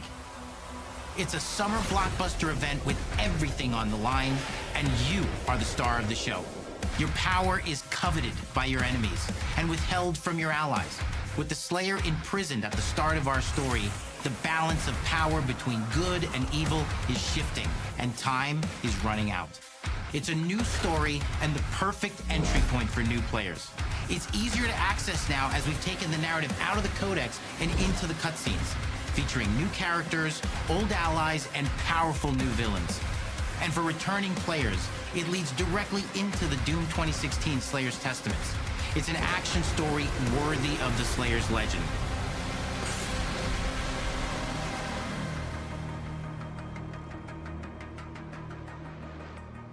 We've got 10 years of making modern Doom games together, and we've done better with every game we've made.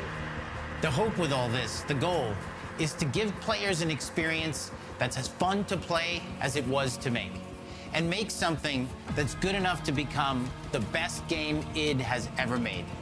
But that is for you to decide. When Doom: The Dark Ages releases,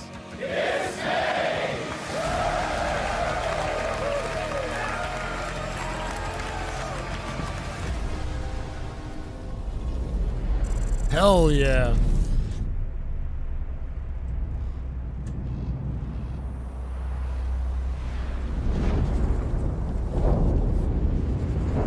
I'm guessing this is it.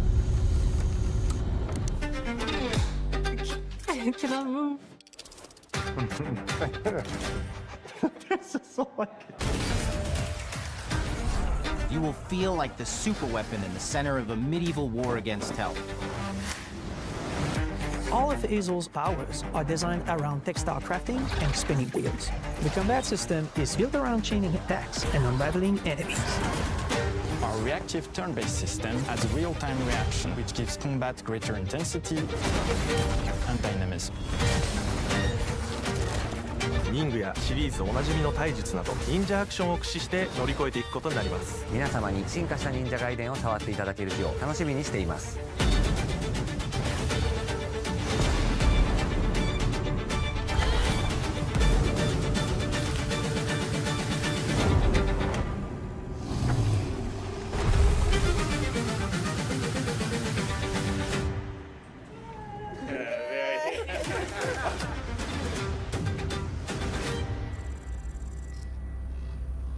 All right.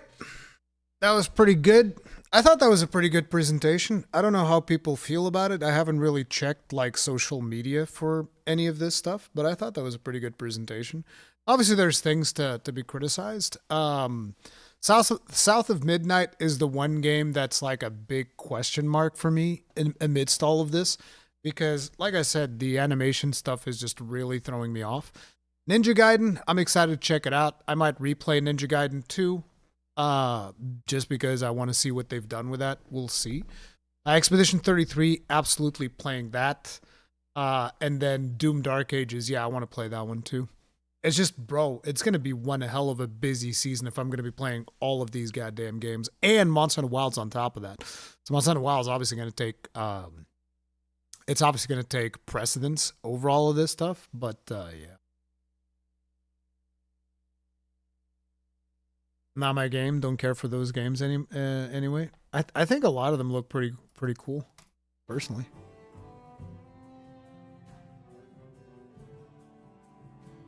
We'll be playing Wilds off stream first. I don't know. Depends on whenever Capcom deems me worthy to get a code. Please don't rush Wilds, just play other games. Oh, rushing a Monster Hunter game? You haven't been here long, have you? Me rushing a Monster Hunter game? Never gonna happen. Berserker Kazan in late March too. Jesus, it's just like everything is condensed in this first half of the year. It is crazy. Capcom will send you a code a week after launch and be like, oops. Have you played the first Berserker demo again? No. Has a lot of stuff changed for that game? Has a lot of stuff changed on that demo? Yami Florence, thank you very much for being with us 44 months. Tip of the hat. Appreciate support. Thank you. Hey, Ruri, Wild is so close I can almost taste it.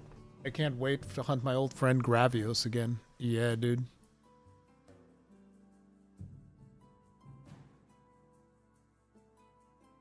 Do you think there's a reason to play Wilds if I didn't like World? It depends on why you didn't like World.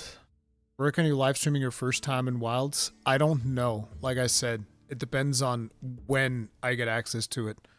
Because, like, listen, when I have access to it, I'm playing it. I don't give a fuck. I need to play it. I'll replay the whole thing for you guys on stream, but I'm playing it the second I get my hands on it. I think it's shorter than the Gamescom version. I didn't play the Gamescom version. The demo that came out was like... When was it? But there was a demo that came out after Gamescom. That's the one we all played on PlayStation.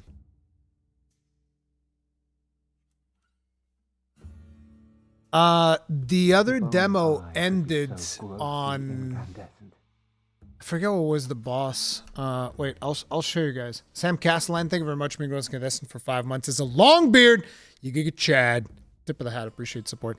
Bad news for me. I'm starting a job soon. I'll only be playing Wilds for over a month after launch, or any other game for that matter. Oh, I'm sorry, dude. But hey, the game's gonna be there waiting for you. But let me see here real quick. I can show you guys where it ended. You guys can tell me if there's more or if there's less. Kazan, Rurikhan.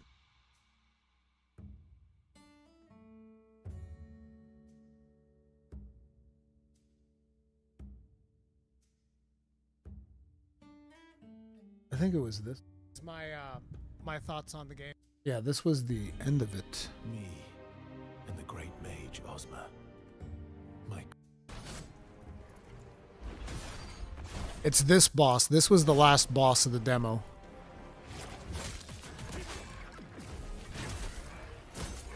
Is this still the end boss of the... Wait, is this it? Yeah, I think this was the last boss, right?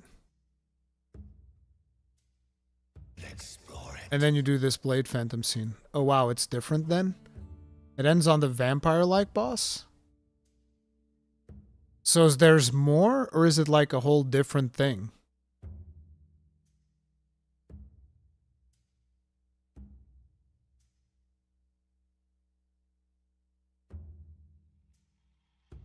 Crap, I should have changed to this.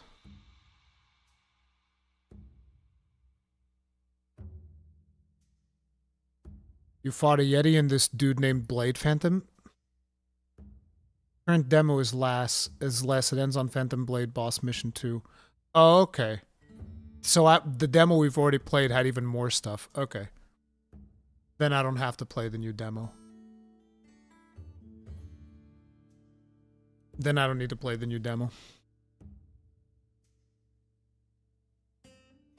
Have you checked out Phantom Blade's new trailer? No, it was part of the stuff that I wanted to do today, but the wife is calling me home. Like, I wanted to see Actman's video on Path of Exile 2, and I wanted to see this Phantom Blade Zero trailer, but I gotta get home.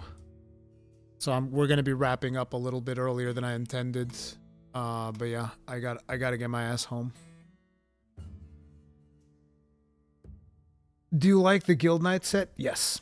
Read, today's the day. I opted out of the photo you sent me because it was horrifying. I told you. Nobody wants porn stash Ruri, dude. I told you. Told you that was a terrible idea. This is your work office? Yes, this is where we do things. It's in an old warehouse that nobody uses anymore. No, I don't work from home yet. Family man Rurikhan. It is what it is. So listen, if you guys enjoyed the stream, do hit it up with a like. I really appreciate it. And yeah, subscribe, bell notification icon, all of that jazz. I'm going to see if I'm allowed to stream the event that happens later tonight. If I am, I will make an event for it, because there's like something going on in Taipei or whatever, and the community team's going to stream that. It's going to be Gipsro's gameplay. I'd love to stream that for you guys, but it's like, it's at 3 in the fucking morning, dude. Crazy. So yeah, I don't know. We'll see. If you guys enjoyed it, like button, subscribe, bell notification icon. I don't know what we're doing this weekend. I don't know if I'll be able to make any content because I'm real busy, but yeah, I'll see you guys later. Y'all have a good one. Stay strong. Stay safe. Peace out.